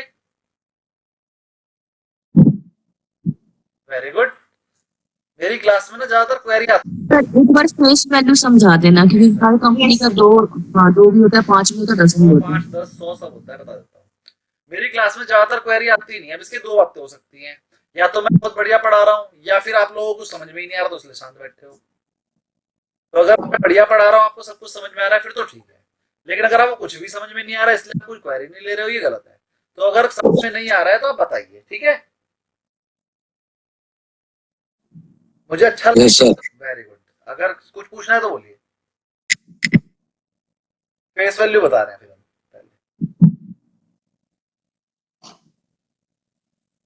पहले। कंपनी नई नई रजिस्टर्ड होती है, कंपनी अपने शेयर्स की फेस वैल्यू रखती है, एक नॉमिनल वैल्यू से, नॉमिनल वैल्यू भी बोलते हैं, nominal value, face value, Hindi में अंकित मूल्य, रिटर्न प्राइजेस, सब एक ही चीज के नाम है। ये होती क्या है सर? जब कंपनी नई नई बनी थी तो उसने 1 करोड़ शेयर इशू किए थे एट द रेट ऑफ 10। उसने शुरू में 10 रुपए के शेयर प्रमोटर को दिए थे 10 रुपए में। तो जो शुरुआत में एक वैल्यू थी जो उसने अपनी बैलेंस शीट में लिख दी एक बार, फिर वो 10 रुपए वाला शेयर चाहे 1 लाख रुपए का हो जाए, चाहे 405 रुपए का हो गया वो शेयर, ये 405 तो उसकी मार्केट प्राइस है, लेकिन वो एक्चुअल में तो फेस वैल्यू उसकी बेस प्राइस तो 10 ही रुपए है ना। वो 10 रुपए का शेयर, अब कंपनी इतने साल पुरानी होगी, प्रॉफिट करते करते करते करते बढ़ते बढ़ते 400 रुपए का हो गया। तो ये 400 रुपए ये उसकी मार्केट प्राइस है। लेकिन वो जब शुरू में रजिस्टर हुई थी कंपनी तो तब 10 रुपए का था। रजिस्टर वैल्यू भी बोलते हैं, registered value, nominal value, registered value, face value, return price, अंकित मूल्य, सब इसी का एक ही का नाम है और ये बैलेंस शीट में गिवन होती है कितनी है और कहीं से ये पता नहीं चलेगी। और जब भी हमें डिविडेंड पे करना होता है, dividend pay always on face value. अगर क्वेश्चन में लिखा है कंपनी ने 20% डिविडेंड दिया तो 20% किसका निकालना है? फेस वैल्यू का। तो ये फेस वैल्यू कौन फाइनल करता है? फेस वैल्यू जब कंपनी बनती है तो प्रमोटर फाइनल करता है फेस वैल्यू क्या रहेगी। जब कंपनी नहीं बनती है फिर ये एक शेयर है जो जैसे शेयर की जैसे बोलते हैं कि 1 करोड़ शेयर है कंपनी का, तो वो कैसे फाइनल करते हैं कि इतने करोड़ शेयर निकलेंगे या 2 करोड़ निकलेंगे? जब कंपनी नई नई बनती है तो पहली बारी में इशू नहीं आ जाता, आईपीओ नहीं आ जाता। पहली पहली जब हाँ जी। कंपनी बनती है तो हाँ कंपनी जी। शेयर होते हैं उसमें पैसे लगाते हैं सब लोग मिलके। कौन लगाता है पैसा? सबसे ज्यादा शेयर तो प्रमोटर ही लेता है। मान लीजिए उसने कहा कि मेरे को कंपनी चलाने के लिए 50 करोड़, कंपनी नहीं बनाई उसने, मान लीजिए मुझे एक कंपनी बनानी है, मैं भी अदानी की तरह सोलर पैनल बनाऊंगा। तो सोलर पैनल बनाने के लिए मान लीजिए मुझे कितने रुपए की जरूरत है? 50 करोड़ से मैं कंपनी स्टार्ट करूंगा। तो मेरे पास 50 करोड़ तो है नहीं, मेरे पास तो 20-25 करोड़ है। तो मैं क्या करूंगा? कंपनी फॉर्म करूंगा, कंपनी के अंदर कैपिटल बनाऊंगा 50 करोड़ की, 5 करोड़ शेयर 10 रुपए का एक, और उसमें से 25 करोड़ शेयर तो खुद ही खरीद लूंगा अपनी कंपनी के। तो मैं बन जाऊंगा प्रमोटर। जो कंपनी के शेयर सबसे पहले खरीदता है और सबसे ज्यादा खरीदता है उसे बोलते हैं प्रमोटर, जब कंपनी नई नई फॉर्म होती है। और हमेशा वो जो कंपनी बना रहा है वही खरीदता है। तो मैं ही कंपनी बना रहा हूँ तो मेरे पास ही रहेंगे वो शेयर। तो मैं 25 करोड़ अपने पर्सनल अकाउंट में से कंपनी के अकाउंट में डाल दूंगा और वो शेयर हो जाएंगे मेरे नाम पे। फिर बचे 25 करोड़ के शेयर होंगे वो मैं मार्केट में अपने दोस्तों से बोलूंगा खरीदने के लिए। आईपीओ नहीं लाऊंगा अभी शुरू में अपने दोस्तों से, अपने रिश्तेदारों से, अपने घर वालों से कहूंगा, वो खरीद के बैठ जाएंगे। तो अब शेयर होल्डर कौन कौन हो गया? मैं हो गया और मेरे रिश्तेदार हो गए और मेरे दोस्त हो गए। फिर थोड़े दिनों बाद जब कंपनी बढ़ जाएगी, कंपनी का प्रॉफिट बढ़ जाएगा, कंपनी को और पैसे की जरूरत होगी, तो मैं कहूंगा यार 50 करोड़ की कंपनी थी, हमने प्रॉफिट कर करके अब 100 करोड़ की तो हमने बना ली। अब ऐसा करते हैं कंपनी में 100 करोड़ के शेयर भी इशू कर देते हैं, तो फिर हम लाएंगे आईपीओ। अब आईपीओ लाने के दो तरीके हैं। एक तरीका तो ये है कि जो शेयर मैंने खरीद रखे थे वो मैं आप लोगों को बेच दूं, उसे भी आईपीओ बोलते हैं। लेकिन वो वाले आईपीओ के केस में कंपनी को कुछ नहीं मिलता, पैसे किसे मिलते हैं? मुझे मतलब प्रमोटर को। प्रमोटर अपना हिस्सा मार्केट में सेल कर देते हैं, इसे बोलते हैं ऑफर फॉर सेल, और वो आईपीओ की तरह सेल करते हैं। तो उस केस में कंपनी को पैसा नहीं मिलता, प्रमोटर को पैसा मिलता है, और प्रमोटर के शेयर किसके पास चले जाते हैं? पब्लिक के पास। दूसरा तरीका ये है कि मैं नए शेयर इशू करूं। अब मेरे पास पहले से 25 करोड़ शेयर थे, मैंने 50 करोड़ शेयर मार्केट में और इशू कर दिया। जो पैसा आएगा वो किसके पास आएगा? कंपनी के पास। तो जो नए शेयर होल्डर होंगे वो भी कंपनी के शेयर होल्डर बन जाएंगे और फेस वैल्यू 10 रुपए है। अब मान लीजिए उसके बाद मैं शेयर पे बोनस दे देता हूँ, 10 रुपए के शेयर पे मैंने बोनस दे दिया, वो शेयर कितने का हो जाएगा? 5 रुपए का। 10 वाला शेयर मैं वापस ले लूँ, मान लो मैं उससे डिवाइड कर देता हूँ, 10 वाले शेयर को 5-5 वाले 2 दे देता हूँ, तो 10 वाला शेयर मैं ले लूंगा आपसे और 5-5 वाले आपको दे दूंगा। तो अब फेस वैल्यू कितनी हो जाएगी उसकी? 5 रुपए। उसके बाद मैंने उसे 5 वाले को 5 में तोड़ दिया, तो अब 1 रुपए हो जाएगी फेस वैल्यू, 2 रुपए भी हो सकती है। तो इस वजह से फेस वैल्यू कम ज्यादा होती रहती है, क्योंकि अगर कोई बोनस दे देता है, कोई डिविडेंड आ जाता है, कभी कंसोलिडेशन हो जाता है, कभी स्प्लिट हो जाता है, तो उसकी वजह से फेस वैल्यू कम ज्यादा हो जाती है हर कंपनी की। तो मेरे हिसाब से फेस वैल्यू का कंसेप्ट समझ में आ गया होगा। दूसरा ये कंसेप्ट भी समझ में आ गया होगा सर ये 10 रुपए कौन डिसाइड करता है। इन दोनों की कोई दोबारा पूछिए। No sir, thank you. Ma'am face value समझ में आ गई? Yes sir. थोड़ा सा आगे बढ़ते हैं। अब चलिए, कोई क्वेरी हो तो आप लोग पूछ सकते हैं, हम घर के ही बंदे हैं, वापस पढ़ाएंगे जब तक आपको समझ में। टेंशन So, टेंशन तो that's नहीं what. है, पढ़ाई करनी है, मजाक नहीं करना है, लेकिन इतनी टेंशन नहीं लेनी है कि कुछ समझ में ही ना आए। बढ़िया हंसते खेलते पूरा कोर्स कर लेंगे, नॉलेज रोज बढ़ाएंगे, लेकिन मजाक में नहीं लेंगे इसको। घर जाके पढ़ाई करेंगे, रोजाना अपने जो होमवर्क दिया जाए वो करो, जितना मैं पिछला पढ़ा दिया है उसे रिवाइज करो और ज्यादा से ज्यादा पढ़ो। पास होना इतना आसान नहीं है, ये रिसर्च एनालिस्ट है, हलवा नहीं है। और जिसने NISM 5 कर रखा है ना, वो अपने मन में से निकाल देना कि 5 की तरह पास हो जाएंगे। इसमें बहुत मुश्किल है पास होना और रिजल्ट बहुत कम है, इसमें पासिंग परसेंटेज बहुत कम है। ठीक है, और पढ़ लोगे तो कोई फेल नहीं कर सकता, पढ़कर जाना पड़ेगा तरीके से। ये समझ लो सीए कर रहे हो आप, सीए जितना पढ़ना पड़ेगा। चलिए आगे बढ़ते हैं। थोड़ा सा एक क्वेश्चन पूछने वाला था वो नहीं रह गया, अब तो वही पूछ रहे। तो आप मान लीजिए ये मार्केट कैप तो सबको समझ में आ गई। अब ऐसा मान लीजिए एंजल कंपनी की मार्केट कैप 500 करोड़ है। अब उस कंपनी को 50 करोड़ का ऑर्डर मिला, 50 करोड़ का ऑर्डर मिला, और कंपनी ने हमें ये भी बताया कि कंपनी का जो मार्जिन है वो 10% है। बस अब आप ये बता दो कंपनी के प्रॉफिट पे कितना इफेक्ट पड़ेगा जल्दी सर से। कुछ खास नहीं पड़ेगा सर, अरे कुछ खास नहीं पड़ेगा सर। कितना पड़ेगा ये बताओ, कुछ खास हो कितना आया होगा 2 से 3%। एग्जैक्ट बताओ। किसकी आवाज आ रही है? Sir, some sound is there, sir. ये किसकी आवाज आ रही है, पहले वो म्यूट हो जाएगी। अब अपना अपना आंसर निकाल लीजिए पहले और सर बता दें।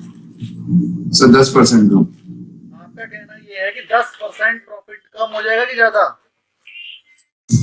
ज्यादा हो जाएगा। अच्छा, कंपनी को 50 करोड़ का ऑर्डर मिला तो आप कह रहे हो 10% प्रॉफिट बढ़ जाएगा ओवरऑल में। चलो और कोई? सर 2 से 3% बढ़ जाएगा। 2 से 3% बढ़ जाएगा। और कोई? 500 करोड़ की टोटल मार्केट कैप है कंपनी की। सेल नहीं बताई अभी हमने आपको सेल बताई ही नहीं है अभी कितनी है कंपनी की, मार्केट कैप बताई है। तो जो लोग उस 500 करोड़ को सेल समझ के चल रहे थे वो तो वही गलत है, पहले नंबर पे। दूसरा, मैंने बताया कंपनी को 50 करोड़ का ऑर्डर मिला है और साथ में ये भी बताया 10% का मार्जिन है, तो कितना प्रॉफिट होगा कंपनी को? 5 करोड़। ये सर अर्षा जी का है। Some sound, sir. कोई बात नहीं, चली गई जिसकी भी थी। देखो क्यों आ रही है वो आप देख लीजिए बस, लेकिन जो आवाज वाले हैं अपना काम करते एकदम बंद हो जाया करें, जो क्वेश्चन पूछना है पूछें और फिर म्यूट। चलिए, तो हम आपको बता रहे थे मार्केट कैप भले ही 500 करोड़ है, कंपनी को ऑर्डर मिला है 50 करोड़ का। 50 करोड़ के ऑर्डर पे कंपनी ने बताया हम 10% कमाते हैं, तो 50 करोड़ के ऑर्डर पे 10% कितना होगा? 5 करोड़। तो कंपनी की 5 करोड़। 5 करोड़, तो कंपनी के प्रॉफिट 5 करोड़ से बढ़ जाएगा। अब 5 करोड़ से बढ़ जाएगा और हमें ये भी पता है कि 500 करोड़ की मार्केट कैप है, और अभी मैंने थोड़ी देर पहले बताया 200 रुपए का शेयर है, 2.5 करोड़ शेयर है, हमें ये भी पता है। तो हमें पता चल गया सर कंपनी का प्रॉफिट 5 करोड़ से बढ़ेगा और 2.5 करोड़ शेयर है, ये भी हमें पता है। तो मतलब 2 रुपए पर शेयर का प्रॉफिट बढ़ जाएगा, 2 रुपए पर शेयर का प्रॉफिट बढ़ जाएगा। बस यही हमारा आंसर है। परसेंटेज में हम इसे नहीं बता पा रहे क्योंकि हमारे पास सेल गिवन नहीं थी, लेकिन चलिए एक अंदाजा बता देता हूँ। कोई क्वेरी है तो बोलिए। Sir, 5 crores divided by taking 2.5 CR number of share. number of shares. यहाँ पर मार्केट कैप कैसे निकली थी? 2.5 करोड़ शेयर्स इंटू 200 का एक था, अभी तो ये 500 करोड़ आया था। तो यहां से हमें पता चला नंबर ऑफ शेयर कितने थे? 2.5। करोड़ के ऑर्डर से 10% का मार्जिन मिला, 5 करोड़ का प्रॉफिट हुआ। 2.5 करोड़ शेयर से डिवाइड करके हमें पता चल गया एक शेयर होल्डर ने क्या कमाया? 2 रुपए। 2 रुपीज पर शेयर का प्रॉफिट है। अब अगर 2 रुपीज पर शेयर का प्रॉफिट है तो हम ऐसा ज्यूम करके चल सकते हैं कि कंपनी का शेयर कम से कम अगर 200 रुपए का शेयर चल रहा था तो उसका पर शेयर प्रॉफिट कम से कम 10 रुपए होगा। 10 वाला प्रॉफिट 12 हो गया, 20% भागेगा। तो ये दोबारा रिपीट कर दीजिए। कंपनी का प्रॉफिट 2 रुपए पर शेयर पता चल गया ना? ये 10% के हिसाब से उसको 5 करोड़ का 5 करोड़ का प्रॉफिट आया था, टोटल ऑफ शेयर थे 2.5 करोड़, 2.5 करोड़। तो हमने डिवाइड कर लिया तो ईपीएस निकल के आ गया, अर्निंग पर शेयर निकल कर आ गई कि एक शेयर ने कितना कमाया? एक शेयर ने 2 रुपए एक्स्ट्रा कमाए। अब मैंने ऐसा एज्यूम कर लिया कि पहले जो कंपनी का अर्निंग पर शेयर था, एक शेयर कमाता 10 रुपए कमाता था, तो 12 कमाने लगा। 20% आपकी अर्निंग इंक्रीज हुई है, प्रॉफिट पर शेयर इंक्रीज हुआ है, तो आपका शेयर भी 20% बढ़ेगा अगर हम ये सारा डाटा सही मान ले तो। लेकिन बीएचएल कंपनी 500 करोड़ की नहीं है, 5000 करोड़ की है, तो 500 करोड़ के हिसाब से 20% भागेगा, लेकिन 5000 करोड़ के हिसाब से 2% भागेगा। ठीक है, तो आप बीएचएल समझ के मत चलो, 500 करोड़ की छोटी सी कंपनी है, 500 करोड़ वाली कंपनी के लिए 5 करोड़ बहुत होते हैं। चलिए, तो मेरे हिसाब से सबको क्लियर तो हो गया था कि 2 रुपए पर शेयर कमाया उसने। Yes, sir. Yes, अब एक नई चीज समझाने Yes, sir. Very good very good. अब आज एक नई चीज समझाने वाला हूँ, वो आप लिख लेंगे, बहुत इंपॉर्टेंट है और पूरे के पूरे कोर्स में आपके काम आने वाली है। देखिए, सबसे पहले होता है सेल। सेल माइनस होता है वेरिएबल कॉस्ट, लिखते रहिए। वेरिएबल कॉस्ट लेस करके आता है कंट्रीब्यूशन। कंट्रीब्यूशन में से लेस करते हैं फिक्स कॉस्ट। कॉस्ट लेस करके आता है नेट प्रॉफिट। नेट प्रॉफिट को हम EBIT भी बोलते हैं। EBIT को हम लिख लीजिए अर्निंग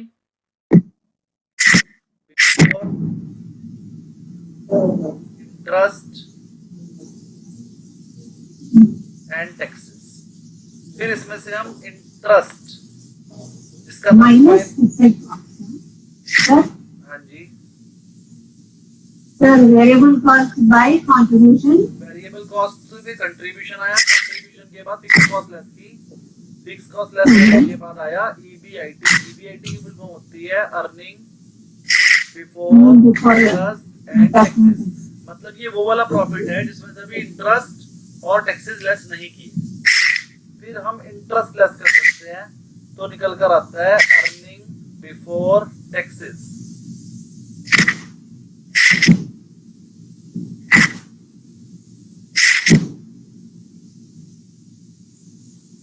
अर्निंग बिफोर टैक्सेस मतलब अब ये वो वाला प्रॉफिट है जिसमें इंटरेस्ट तो लेस हो गया लेकिन टैक्स लेस नहीं हुआ। फिर हम इसमें से लेस करते हैं टैक्स, तो आता है अर्निंग आफ्टर टैक्स।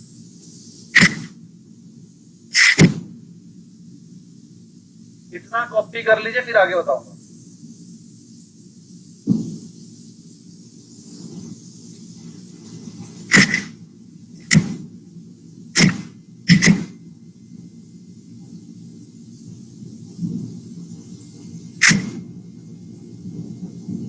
ये कर लिया सबने, बढ़ा दो आगे।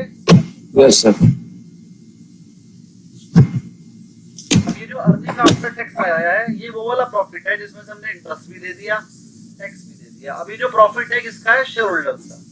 तो फिर हम इस शेयर होल्डर में बांट देते हैं। बांटने के लिए क्या करते हैं? नंबर ऑफ शेयर होल्डर से divide, number of share holder.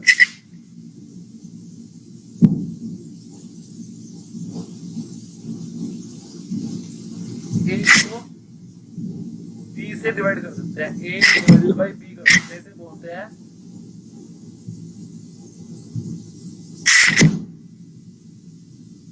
बोलते हैं EPS।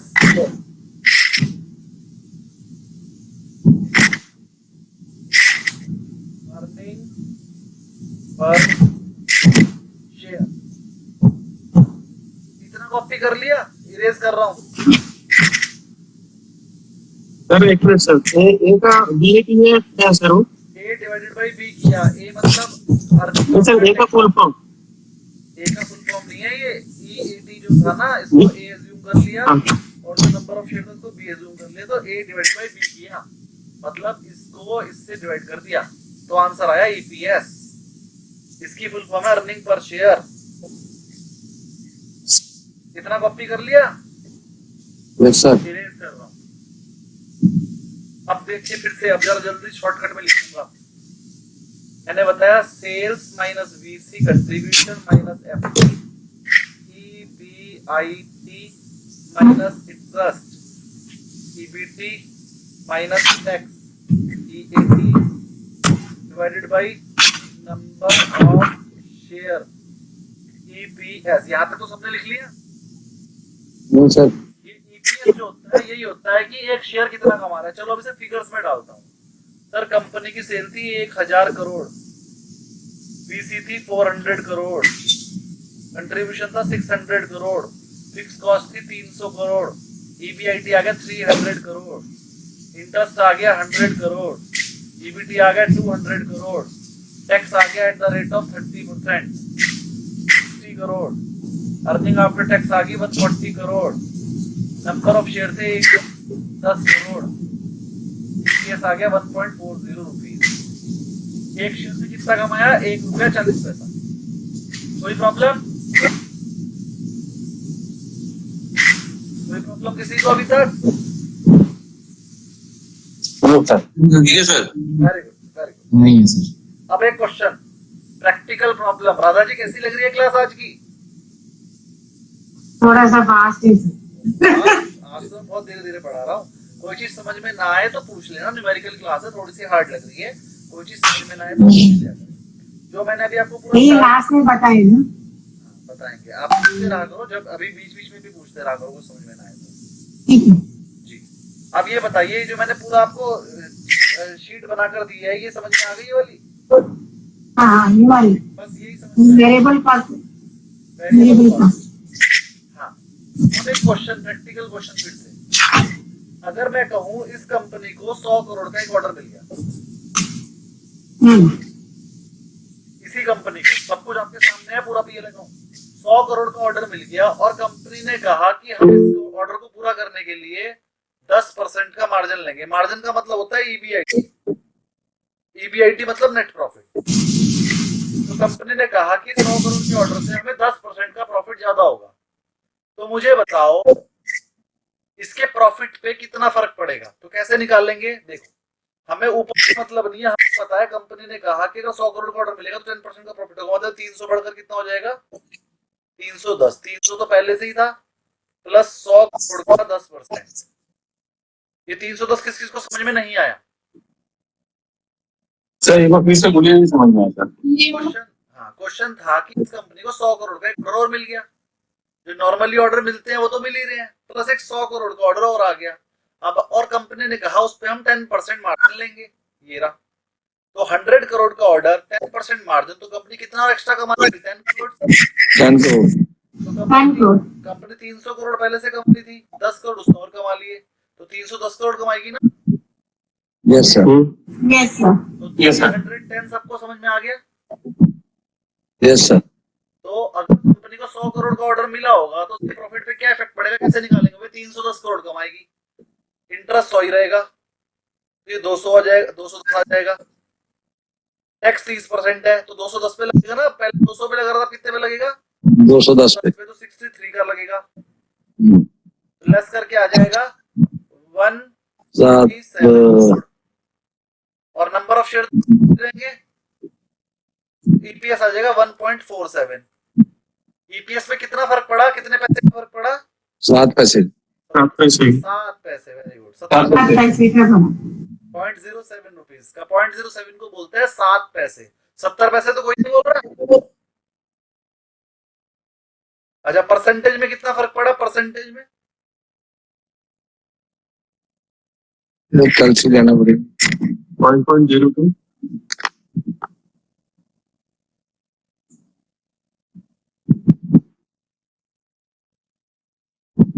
कितना फर्क पड़ा है? सही की कैलकुलेशन मैंने? 5% का फर्क पड़ा है ईपीएस पे। अगर ईपीएस पे 5% का फर्क पड़ा है तो शेयर का प्राइस कितना बढ़ेगा? 5%। कितना बढ़ेगा? 5%। तो अब जब टीवी पे न्यूज आएगी कि रिलायंस कंपनी को 2000 करोड़ का एक ऑर्डर मिला है, तो आप अंदाजा लगा पाओगे वो शेयर कितना बढ़ेगा या घटेगा? Yes sir. चलो, यस यहाँ तक कोई क्वेरी है? कोई क्वेरी है तो बोलिए। सर ये शेयर वाला पार्ट दोबारा से एक बार रिपीट कर दीजिए। शेयर के बाद जो बीसी माइनस सी। नहीं तो मैंने पूरा लिखवाया था ना, सेल में सर ये 63 how did you get 63 sir? 63, ये देखो, ये 210 इंटू 30%, टैक्स 30% लगा ना प्रॉफिट पे। ओह ओके ये Tax 210 आपका 30%, प्रॉफिट okay. है और 30% टैक्स रेट है। Okay okay sir okay. जो स्टूडेंट यहाँ पर बैठे हैं जिनके पास कॉमर्स नहीं थी पहले, उन्हें थोड़ी सी प्रॉब्लम आएगी। और मैंने ये नोट किया है कि जो स्टूडेंट कॉमर्स के नहीं है वो रिसर्च एनालिस्ट में फेल हो जाते हैं ज्यादातर, क्योंकि उनको बहुत बेसिक बेसिक चीजों की नॉलेज नहीं है। और वो बेसिक बेसिक चीजें अगर आप मेरे से पूछ लोगे तो मैं बता दूंगा, अपने आप से नहीं मैं बताऊंगा, क्योंकि मुझे भी समझ नहीं क्या बताना है।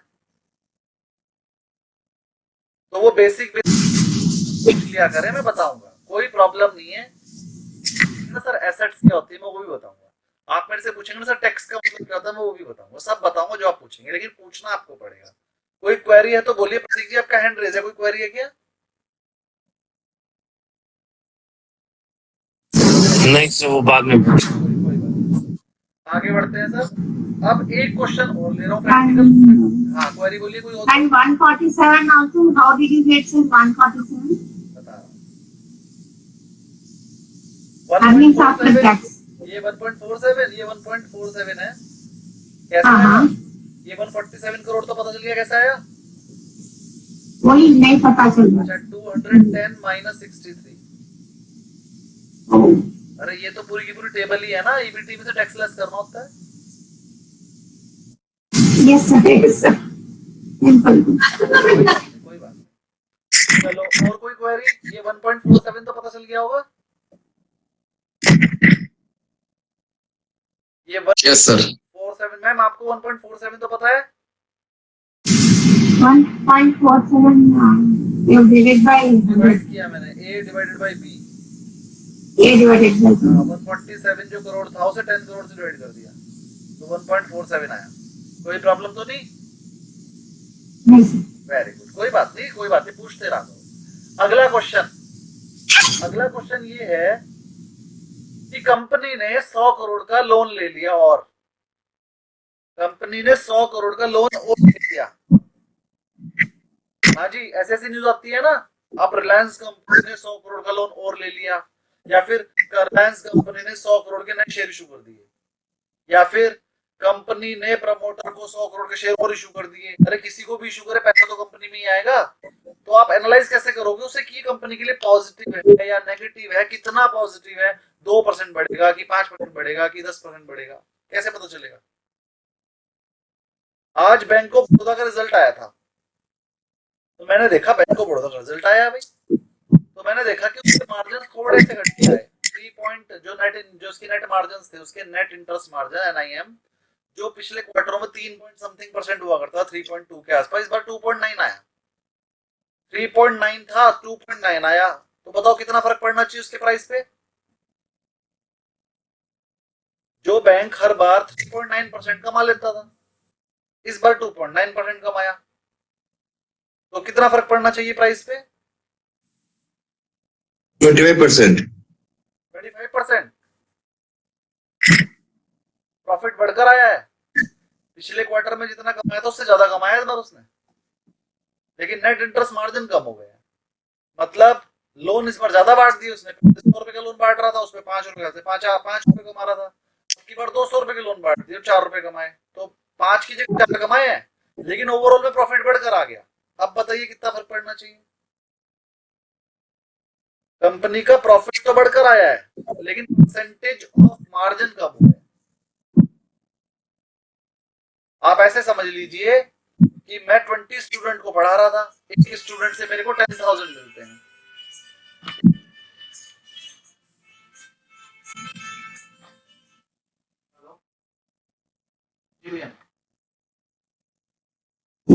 दे दो मर्जी है, चाहे सुबह से दे दो, चाहे अभी दे दो चाहे सुबह मर्जी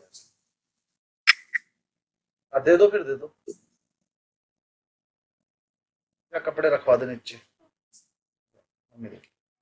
हाँ जी, आप मुझे ये बताइए, बड़ौदा का रिजल्ट देखो, आज आप सबका रिजल्ट देखना बड़ौदा का। चलो मैं दिखाई देता हूँ, ये देखिए जरा।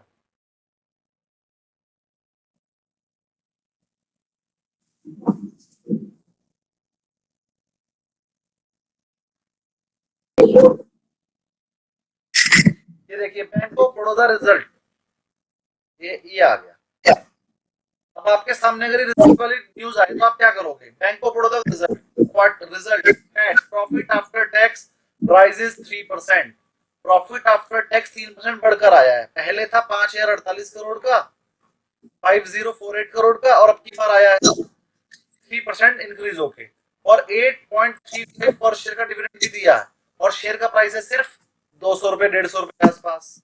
तो 150-200 रुपए का शेयर अगर 8 रुपए का डिविडेंड दे रहा है तो और 3% प्रॉफिट बढ़ के आ रहा है, तो ये पॉजिटिव है कि नेगेटिव?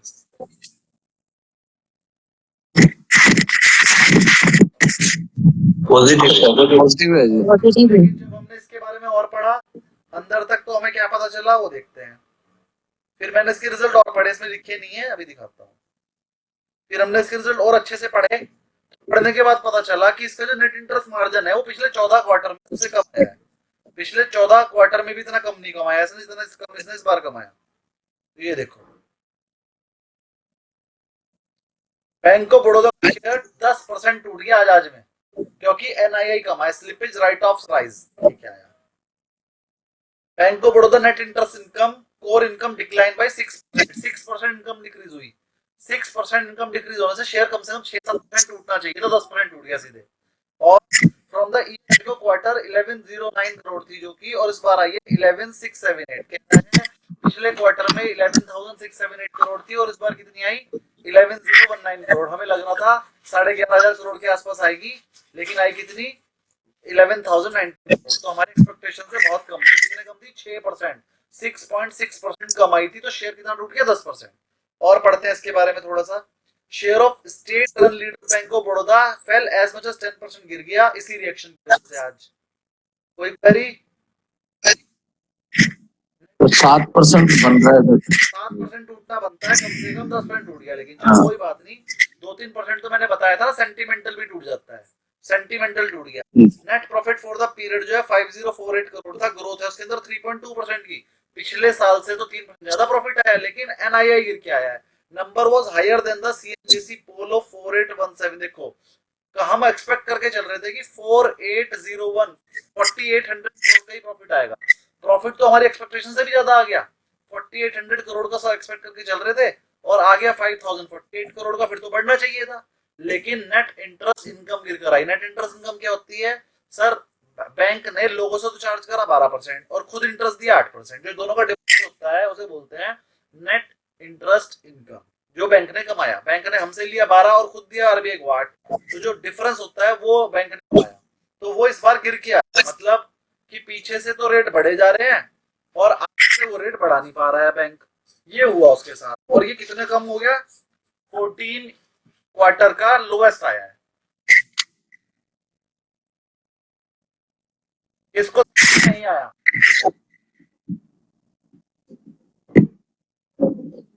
तो ये वाली पिक्चर तो वैसे ही निकलेगी जैसे आपने अभी निकाले ना, जैसे सेल का, ओबीसी का और आफ्टर टैक्स वगैरह।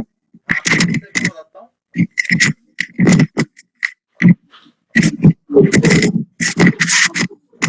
जिसके में से आ रही वीडियो चाहिए। देखिए, उसका 6.6% एनआईआई गिर के आ गया। अब 6.6 तो इसी बार गिर गया, तो 6 से 7% तो उसे गिरना ही था। 6 से 7% तो शेयर ने गिरना ही था। लेकिन एक्सपेक्टेशन ये है कि अगले क्वार्टर में भी तो गिर के ही आएगा। अगले क्वार्टर में भी तो एनआईए गिर के ही आएगा जब इस बार गिर गया। तो इस वजह से वो 10% गिर गया। अब कल को मैनेजमेंट जो है उसका इंटरव्यू देगी, जरा ध्यान समझना।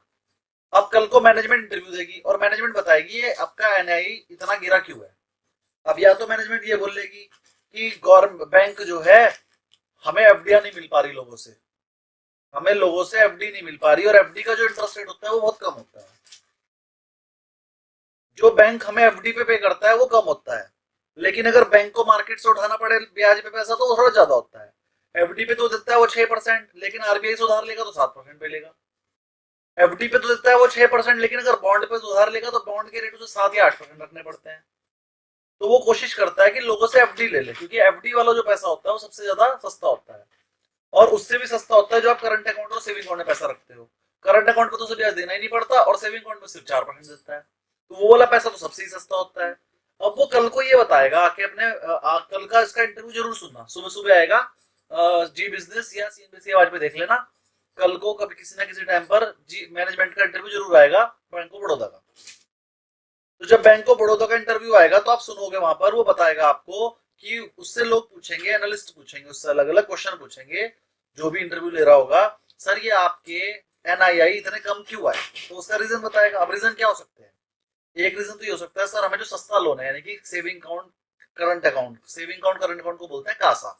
सी ए का मतलब करंट अकाउंट, एस ए का मतलब सेविंग अकाउंट, कासा, कासा का मतलब करंट अकाउंट सेविंग अकाउंट। तो वो कहेगा हमारे कासा डिपॉजिट घट गए। कासा डिपॉजिट घटने का मतलब जो सस्ता लोन था हमारे लिए, जो हमें सस्ता पैसा मिलता था बिना ब्याज का पैसा, कासा, वो घट गया। अब अगर कासा घटेगा तो एनआईएम तो घटेंगे ही घटेंगे, सस्ता पैसा मिला ही नहीं। महंगा पैसा लेना पड़ गया। अगर महंगा पैसा लोगे तो एनआईएम तो घट ही जाएगा।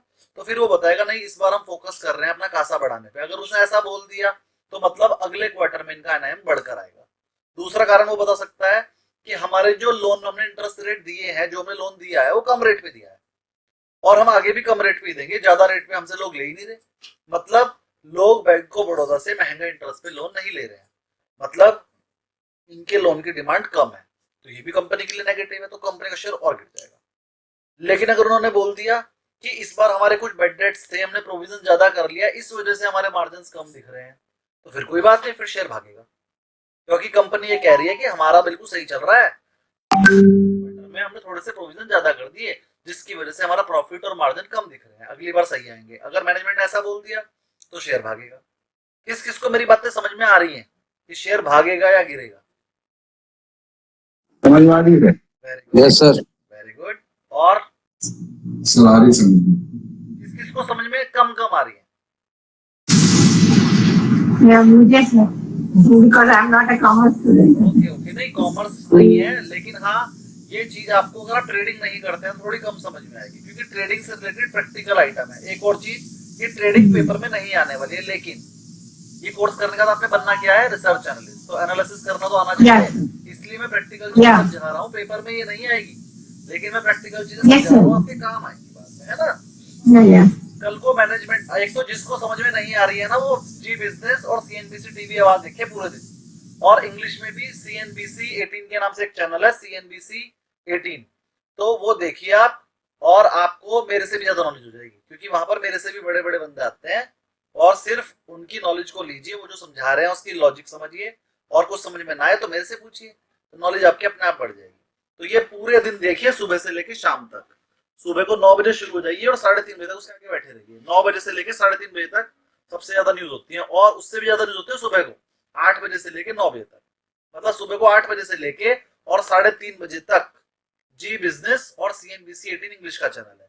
अगर हिंदी में देखना है तो जी बिजनेस देखना है, और अगर किसी को इंग्लिश में देखना है तो सीएनबीसी 18 तो जी बिजनेस से भी बढ़िया है, लेकिन वो इंग्लिश में। तो जिसको इंग्लिश समझ में आती है वो सीएनबीसी 18 देख ले, और जिसको हिंदी समझ में आती है वो जी बिजनेस देख ले। ये दो चैनल देखते ही रहो पलट पलट के, तो जब उस पर ऐड आ जाए तो वो वाला चैनल देख लो, जब उस पर ऐड हो जाए तो वो वाला। लेकिन देखना यही है, और सारी न्यूज आपको समझ में आनी चाहिए, सारी न्यूज आपके पास नोट में चाहिए। कुछ समझ में ना आए तो फिर मेरा दिमाग खाना है, ठीक है? क्योंकि जब तक कोर्स सीएनबीसी आवाज वाला भी चैनल सीएनबीसी आवाज अच्छा नहीं है। सीएनबीसी पे जो बोलने वाले उन्हें अकल नहीं है तो क्या समझाएंगे आपको? सीएनबीसी आवाज पे जो बंदे आते हैं ना, उनको अकल नहीं है, मतलब वो पढ़े लिखे नहीं है, वो बस चैनल पे बिठा दिया, उन्हें बोल रहे हैं, उनको नॉलेज नहीं है, वो गलत सलत भी बोलते हैं, उनके कंसेप्ट खराब भी कर देंगे मेरे हिसाब से। ये मेरी अपनी पर्सनल राय है, आप देख सकते हैं अगर चैनल है तो। लेकिन मैं रिकमेंड करता हूँ जी बिजनेस को, और जी बिजनेस से मेरा कोई लेना देना नहीं है, दूर दूर तक मैंने शेयर भी नहीं खरीद रखे हैं, कहीं से कहीं भी नहीं। हाँ, तो ये मैं सिर्फ आपके भले के लिए बोल रहा हूँ कि अगर आपने जी बिजनेस देखोगे तो नॉलेज थोड़ी ज्यादा बढ़ेगी। और अगर आपको सीएनबीसी कंपनी का ही देखना तो सीएनबीसी इंग्लिश वाला देखो, वहां पर जी बिजनेस से भी बढ़िया बढ़िया बंदे आते हैं। और ब्लूमबर्ग देख लो, फिर तो मजा ही आ जाएगा। ब्लूमबर्ग भी इंग्लिश चैनल है, बहुत ही बढ़िया है, वो मेरे ही नहीं समझ में आता आपके कैसा आएगा। उसमें जो इंग्लिश बोलने वाले आते हैं ना, वो अलग टाइप की इंग्लिश बोलते हैं, वो समझ में ही नहीं आती। तो लेकिन सीएनबीसी देखोगे तो वो अच्छी इंग्लिश बोलते हैं, वो समझ में आ जाएगी। तो पहले सीएनबीसी देखिए, पहले हिंदी का देखिए जी बिजनेस, फिर सीएनबीसी पे जाइएगा इंग्लिश वाले पे, और उसके बाद जाइएगा ब्लूमबर्ग पे। चलिए चंद्रकांत जी बोलिए आपकी क्वेरी। चंद्रकांत जी कोई क्वेरी है? अनम्यूट करके बोलिए सर। नहीं है हेलो, हाँ बोलिए बोलिए। वो आप मैं शायद मिस कर गया या रह गया पता नहीं मुझे, लेकिन वो आप कोई बोल रहे थे कि आप डेली 10,000 डेली 50,000 कमा सकते हैं, तो मेरे को याद दिलाना, मैं बताऊंगा। हो गई, वो तो बता दी हमने, आप उस क्लास में आए नहीं होंगे। हाँ मिस हो गया सर। तो आपने तो अल्लाह कर लिया आपने। हमारे पास कुछ ऐसी स्ट्रेटजीज हैं कि आप 10 जी सर। 5,000 रुपए तो बहुत छोटी सी अमाउंट है, रोज कमा सकते हो। ऐसे ऐसी स्ट्रेटजीज है हमारे पास, लेकिन वो बताएंगे हम लास्ट में। तो अब पहले वाले बैच में बता चुका हूँ, और वो वाली की मैंने रिकॉर्डिंग नहीं करी थी, क्लास नंबर 20 थी वो, जो मैंने बताई थी, और 20 वाले की मैं रिकॉर्डिंग भेजी नहीं किसी को। तो अब इस वाले बैच में जब भी बताएंगे तो तब आप ले लेना, रिकॉर्डिंग भेजेंगे हम वो वाली क्लास की। 5,000 10,000 रुपए कमाना जो बहुत इजी है रोजाना डेली, वो स्ट्रेटेजी हम आपको बता देंगे अगर किसी दिन मन कर गया, और फिर वो आप कमा लेना पैसे बढ़िया। ऐसे ऐसी बहुत सारी चीजें आप खुद बना लोगे, हमसे पूछने की जरूरत ही नहीं पड़ेगी, आप खुद भी बना लोगे और मैं तो बताऊंगा ही। चलिए उस चीज को छोड़ दीजिए, पता नहीं बैठे बैठे कैसे 5,000 याद आया आपको आज। खैर बता देंगे सर, चंद्रकांत जी एक बार फिर बताएंगे, टेंशन मत लीजिए। मैं अब एक क्वेश्चन मैं आपसे और पूछ रहा हूँ, पूछ लें? Yes, हाँ sir. सर। Very good. यही कंपनी आपके सामने है, कंपनी आपके सामने, मैं बाकी डाटा इरेज कर देता हूँ उसका।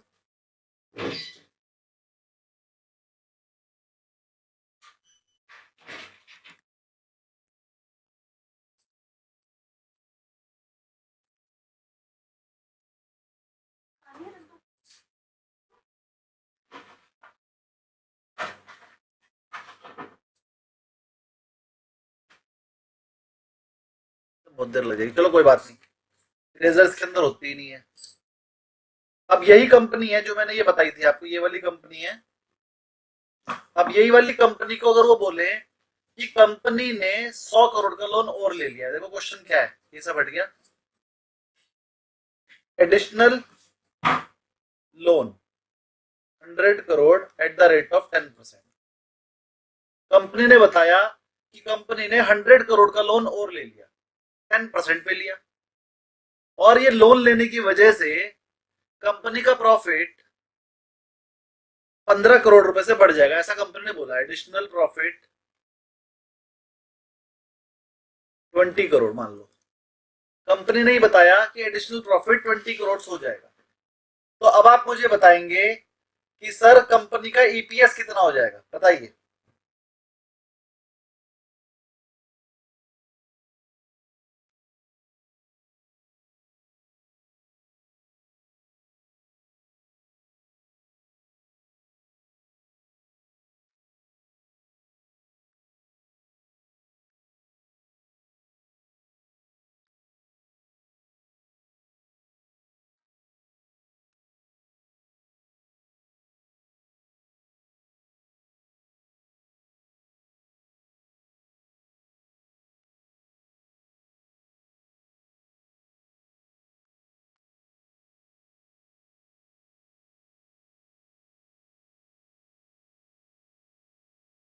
किस किस को समझ में नहीं आया?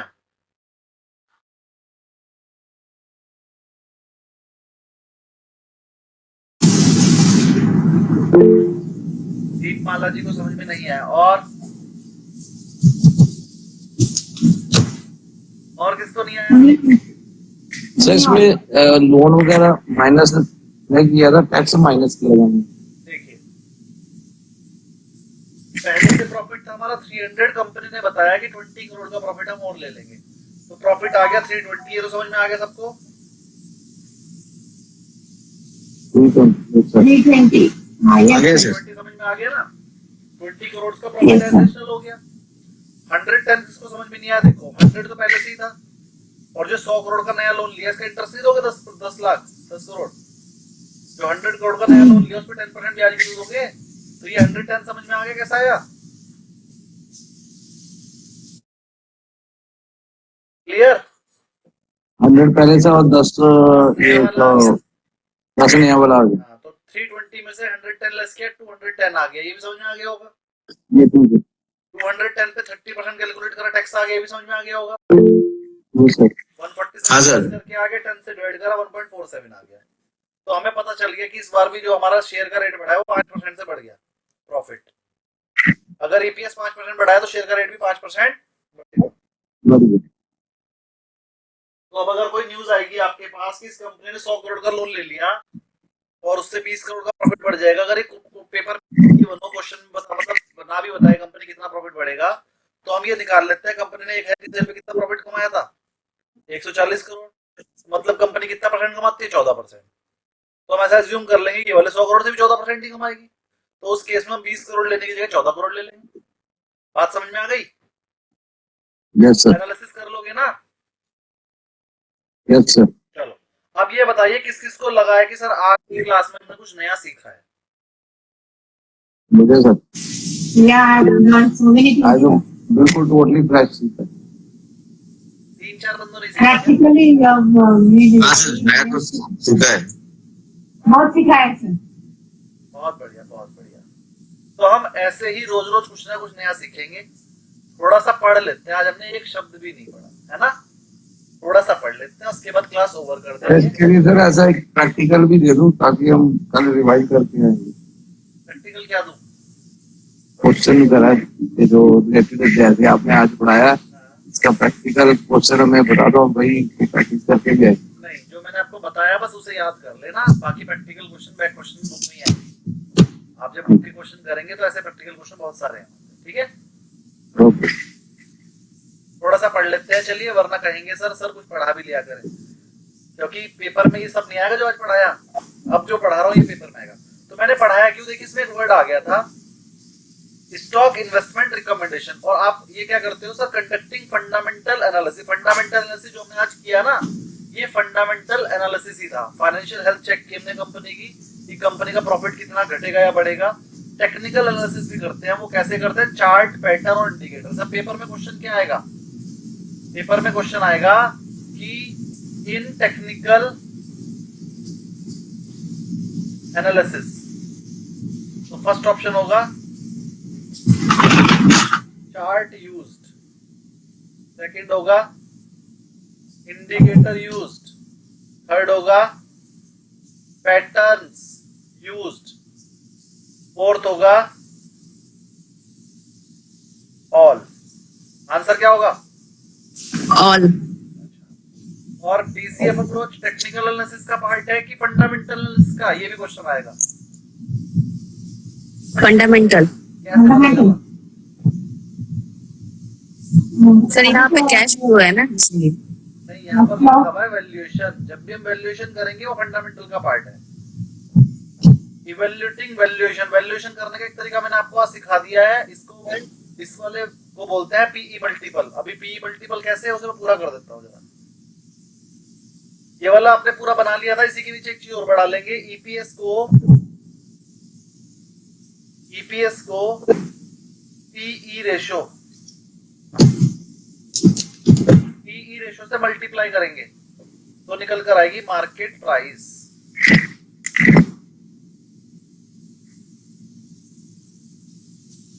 पीई रेशो से मल्टीप्लाई करेंगे तो निकल कर आएगी मार्केट प्राइस। अब मान लीजिए पीई रेशो है 20, तो यहाँ पर आपका प्राइस क्या होगा, 1.4 इंटू 20, 28 रुपीज, और यहाँ पर 1.47 इंटू 20 करेंगे तो कुछ ज्यादा आएगा, लगभग आएगा 30 रुपीज। तो मतलब आपको समझ में आ गया कि सर अगर हमारा ईपीएस 1.4 से बढ़ के 1.47 होगा तो हमारा रेट भी 28 से बढ़ के 30 हो जाएगा, और 28 से बढ़कर अगर 30 हो रहा है तो लगभग 7% बढ़ गए।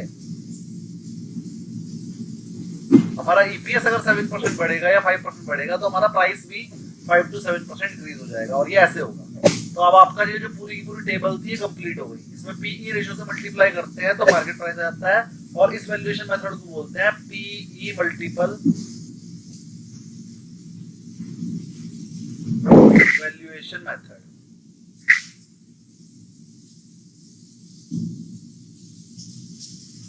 कोई क्वेरी आता है?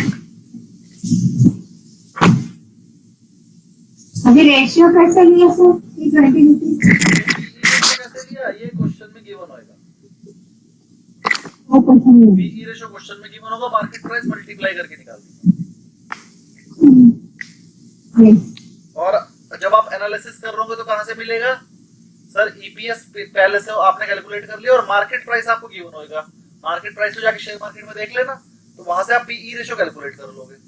जब प्रैक्टिकली काम करोगे तो आपके पास ये और ये अवेलेबल होता है, ये आप कैलकुलेट करते हो डिवाइड करके। मार्केट प्राइस को ईपीएस से डिवाइड कर दो तो पीई रेशो आ जाएगा।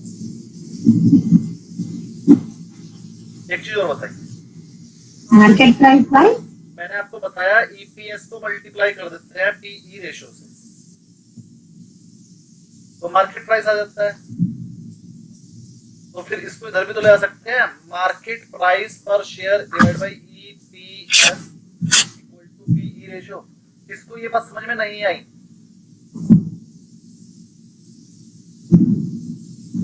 Yeah, that is yes, sir. बस Right. लेफ्ट हैंड साइड से राइट हैंड साइड ले गया हूँ। किसको ये वाली Yeah, बात yeah, yeah. समझ में नहीं आई? नहीं आई? Yeah, yeah. अरे ये ईपीएस जो जब उधर जाएगा यहाँ मल्टीप्लाई में डिवाइड में आ जाएगा। इसको मैंने यहाँ से उठाया और यहाँ शिफ्ट कर दिया नीचे।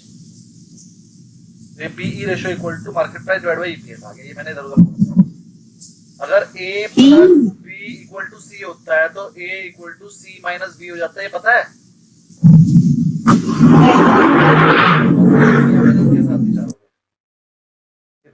Yes. जुदा कर दिया, इधर उधर कर दिया।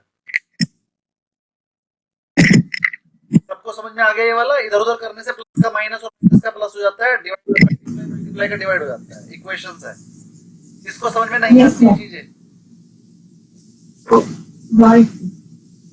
अगर किसी को समझ में नहीं आती है तो देखो ये चीज सीखने के लिए आपको 4th क्लास की मैथ्स की बुक उठानी पड़ेगी और थोड़े से क्वेश्चन सॉल्व तो मेरे से पूछ लेना, वो मैं बता दूंगा। लेकिन छोटी छोटी इक्वेशंस है, मैथ्स का पार्ट है, 4th क्लास 5th क्लास का, वो करोगे तभी हो पाएगा। और बेसिक मैथ्स है ना, और पेपर में न्यूमेरिकल क्वेश्चन ज्यादा आते हैं और बेसिक मैथ्स वाले आते हैं, तो ये मैथ्स अच्छी होनी चाहिए आपकी, तब आप इस कोर्स को पास कर पाएंगे। थोड़ा सा और पढ़ें तो हमें समझ में आ गया सर। ये डीसीएफ अप्रोच अभी 5th लेसन में पढ़ाऊंगा मैं क्या होती है, और ये पीई रेशियो तो मैंने आज ही पढ़ा दी। तो डीसीएफ अप्रोच अभी आगे पढ़ा देंगे कैश फ्लो की, और पीई मल्टीपल मैंने आज पढ़ा दिया है। और क्या करते हैं सर, आप रिपोर्ट राइटिंग करते हो और प्रेजेंट भी करते हो। पहले तो आप रिपोर्ट राइट करते हो। रिपोर्ट राइट क्यों करते हो sir? Preparing research report for किस किस के लिए सर? क्लाइंट के लिए, फंड मैनेजर के लिए और इन्वेस्टर्स के लिए। और उसके अंदर सबसे इंपॉर्टेंट काम क्या करते हो? रिकमेंड करते हो। रिकमेंड क्या करते हो? बाय करना है कि सेल करना है कि होल्ड। अब पेपर में सबसे इंपॉर्टेंट क्वेश्चन क्या आएगा कि सर रिसर्च एनालिस्ट रिपोर्ट क्यों बनाता है, तो आप आंसर दोगे रिकमेंडेशन के लिए। किस चीज के लिए? रिकमेंडेशन के लिए। क्या चीज के लिए? रिकमेंडेशन की। जो बोलेगा उसे याद रहेगा, बाकियों को याद नहीं रहेगा। तो रिसर्च एनालिस्ट रिपोर्ट किस लिए बनाता है? रिकमेंडेशन की। रिकमेंडेशन। और उसने पूरी रिपोर्ट बनाई और उसने रिकमेंडेशन ही नहीं की तो वो रिपोर्ट अधूरी है। फिर रिकमेंडेशन देनी बहुत जरूरी है, चाहे बाय बोलो, चाहे सेल बोलो, चाहे होल्ड, कुछ ना कुछ बोलना जरूरी है। उसके बिना आपकी रिपोर्ट पूरी नहीं होगी। उल्टा रिपोर्ट में जो हेडिंग होती है ना, वो रिकमेंडेशन होती है। बाय सेल या होल्ड लिख के ही रिपोर्ट शुरू करते हो। पूरी रिपोर्ट बनाते हो आप, बनाने के बाद जो भी आपका डिसीजन होता है सबसे ऊपर लिख देते हो। कोई सी भी रिपोर्ट कभी निकाल कर देखोगे ना तो उसमें रिकमेंडेशन सबसे ऊपर लिखी रहती है। चलो 10 बज गए हैं, ज्यादा लंबा नहीं करूंगा, एक छोटा सा और पढ़ लेते हैं। नेटवर्क क्यों बंद हो गया? हाँ क्या कह रहे हैं? नहीं सर, थोड़ा सा 2-4 मिनट और फिर बंद। नेट बंद हो गया। नेट बंद हो गया था, कोई बात नहीं, रिकॉर्डिंग दे देंगे। तो preparing research report, client manager और इन्वेस्टर्स के लिए रिपोर्ट बनाएंगे आप और रिकमेंडेशन देंगे। रिस्क असेसमेंट भी करेंगे, risk assessment and portfolio strategies भी बनाएंगे। सर ये रिस्क असेसमेंट कौन है? अब आप में से कौन कौन 5A पास है उनके लिए है ये। अब जब आप किसी को म्यूचुअल फंड समझाने जाते हो तो आप सिर्फ ये बताते हो सर इस कंपनी ने बढ़िया रिटर्न दिया, इस वाले फंड ने बढ़िया रिटर्न दिया, 5 साल में इतना रिटर्न दिया, 10 साल में इतना रिटर्न दिया, बस यही तरीका होता है आपका बेचने का। लेकिन रिस्क असेसमेंट आप नहीं करते। अब मुझे एक बात बताइए, 60 साल का आदमी है, अगर आप उसे इक्विटी में पैसा लगवा रहे हो, सर इस वाले फंड ने ज्यादा अच्छा पैसा दिया, तो 60 साल के आदमी को तो रिस्क लेना ही नहीं होता इतना ज्यादा कि वो इक्विटी में सारा पैसा लगाए। उसका पैसा तो इक्विटी में लगना ही नहीं चाहिए या बहुत कम लगना चाहिए। Yes sir. तो आपने उसका पैसा इक्विटी फंड में लगाना ही नहीं, उसका पैसा कहाँ लगाना है आपने? Balance sir. बैलेंस से भी सेफ में। उसका पैसा ऐसे में लगाना है सर, 30% पैसा लगे उसका गोल्ड में, 30% लगे डेट में और 30% लगे उसका इक्विटी में, ऐसे करके। तो ऐसा कोई फंड बनाना है जिसमें इक्विटी में पैसा 20-30% से ज्यादा ना हो। बैलेंस्ड फंड में भी 40% 50% तक चला जाता है और वो बैलेंस्ड है, 60 भी ले सकता है जरूरत पड़ने पे। तो आपको ऐसे फंड बताने पड़ेंगे 60 इयर्स के आदमी के लिए, या तो सिर्फ प्योरली डेट फंड ही बता दो बस, सारा का सारा पैसा डेट फंड में। वो 60 साल का हो गया, वो रिस्क ले ही नहीं सकता। एक और रूल बता देता हूं आपको कि जितनी भी आपकी एज है, आपकी एज मान लो 60 इयर्स है, आपकी एज अगर मान लीजिए 60 इयर्स है, तो आपको 40% पैसा इक्विटी में लगाना चाहिए और 60% पैसा डेट में। सॉरी गलत बता दिया, जितनी भी आपकी एज है उसे 70 में से लेस कर लो, जो आया 10% पैसा 60 इयर्स के बंदे को 10% पैसा इक्विटी में लगाना है और बचा हुआ 90% पैसा डेट में। अपनी जिसके लिए भी आप कर रहे हो उसकी एज को 70 में से लेस कर दो, जितना बचा उतना परसेंट पैसा इक्विटी में लगाना है, बाकी सारा डेट में। तो जैसे जैसे आपकी एज बढ़ेगी वैसे वैसे आपका इक्विटी का एक्सपोजर अपने आप कम होता चला जाएगा।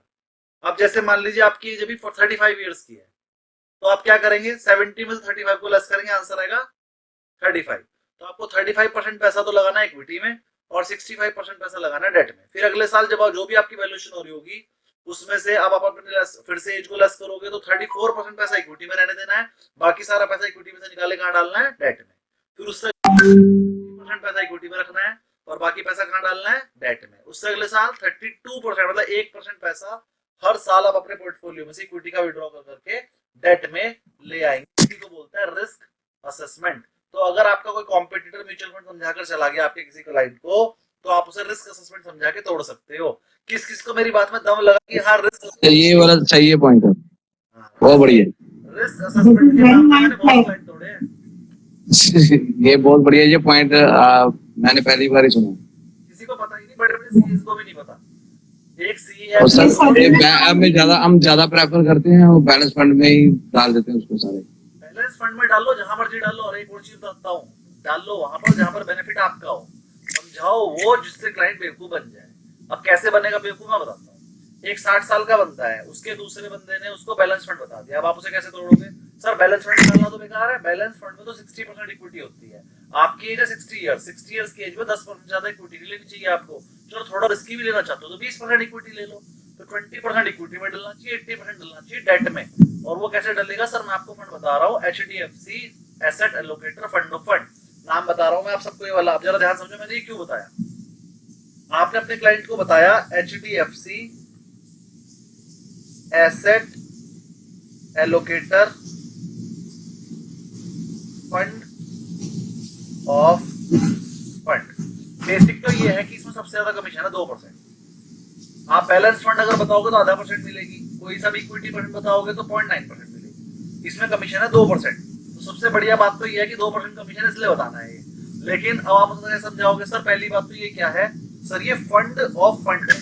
फंड ऑफ फंड का मतलब सर ये डायरेक्टली किसी कंपनी में पैसा नहीं लगाता, ये फंड में पैसा लगाता है। मतलब ये कभी तो पैसा अपना बैलेंस फंड में लगा देता है, कभी ये पैसा डेट फंड में लगा देता है, कभी इक्विटी फंड में लगा देता है, कभी गोल्ड फंड में लगा देता है। और ये सब चीज डिसाइड कौन करता है?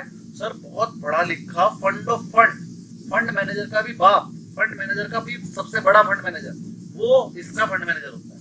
ये फंड ऑफ फंड है, सारे फंड्स का बाप है। और ये सारे फंड्स में अपना इन्वेस्टमेंट स्विच करता रहेगा और अलग अलग फंड्स में पैसा लगाता है, इसीलिए इसका नाम है फंड ऑफ फंड। और सबसे अच्छी रिटर्न निकाल कर देगा। दूसरा, इसके अंदर 3 चीजें, गोल्ड, डेट, इक्विटी।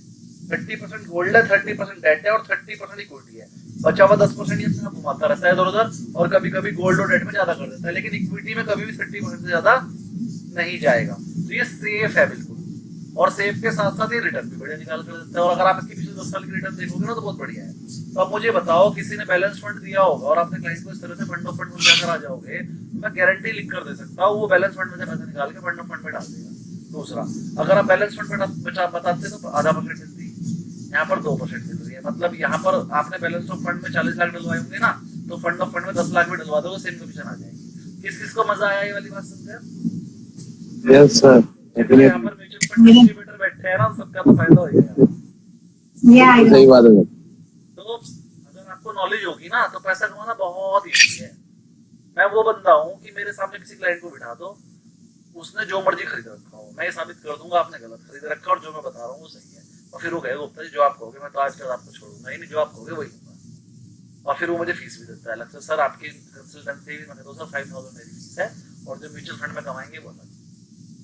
तो म्यूचुअल फंड की कमीशन भी लेता हूँ मैं और कंसल्टेंसी फीस भी लेता हूँ। एक चीज और बताऊं, ऐसे ही ग्राहक तोड़ने की कल बताएंगे। चलो आज ज्यादा हो गया, 10:08 हो गए। कल आपको फिर भी आप दिला देना सर वो म्यूचुअल फंड में टैक्सेशन के पॉइंट से कैसे तोड़ते हैं कस्टमर, वो बता दूंगा। ठीक है। तो आज की क्लास यहीं तक। कोई क्वेरी है तो बोलिए। कोई क्वेरी नहीं है। चलिए, तो आज की तो होमवर्क दे दीजिए बस। जी सर। क्या पूछ रहे थे सर आप सुदीप? होमवर्क दे दीजिए। मेडिकल पार्ट थोड़ा मैथ्स थोड़ा बनाना होगा ना, रिकॉल कर रहे हैं तो प्रैक्टिस करनी है। मैथ्स करिए, मैथ्स के बिना तो पास ही नहीं होंगे आप।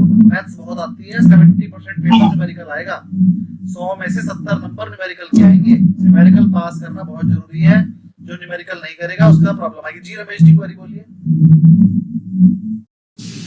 वही आप बताएं तो सर, ये फंड ऑफ फंड इसको एचडब्ल्यूपी स्कीम के लिए रेफर कर सकते हैं। चीजों के लिए फंड ऑफ फंड ही बताइए, क्योंकि फंड ऑफ फंड अपने आप में बढ़िया फंड है। एक तो 2% मिल रही है, अगर 2% मिल रही है तो बेस्ट है।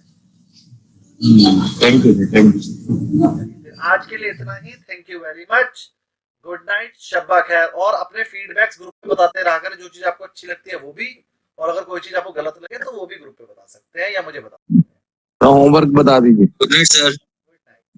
Good night. Good night sir. Good night.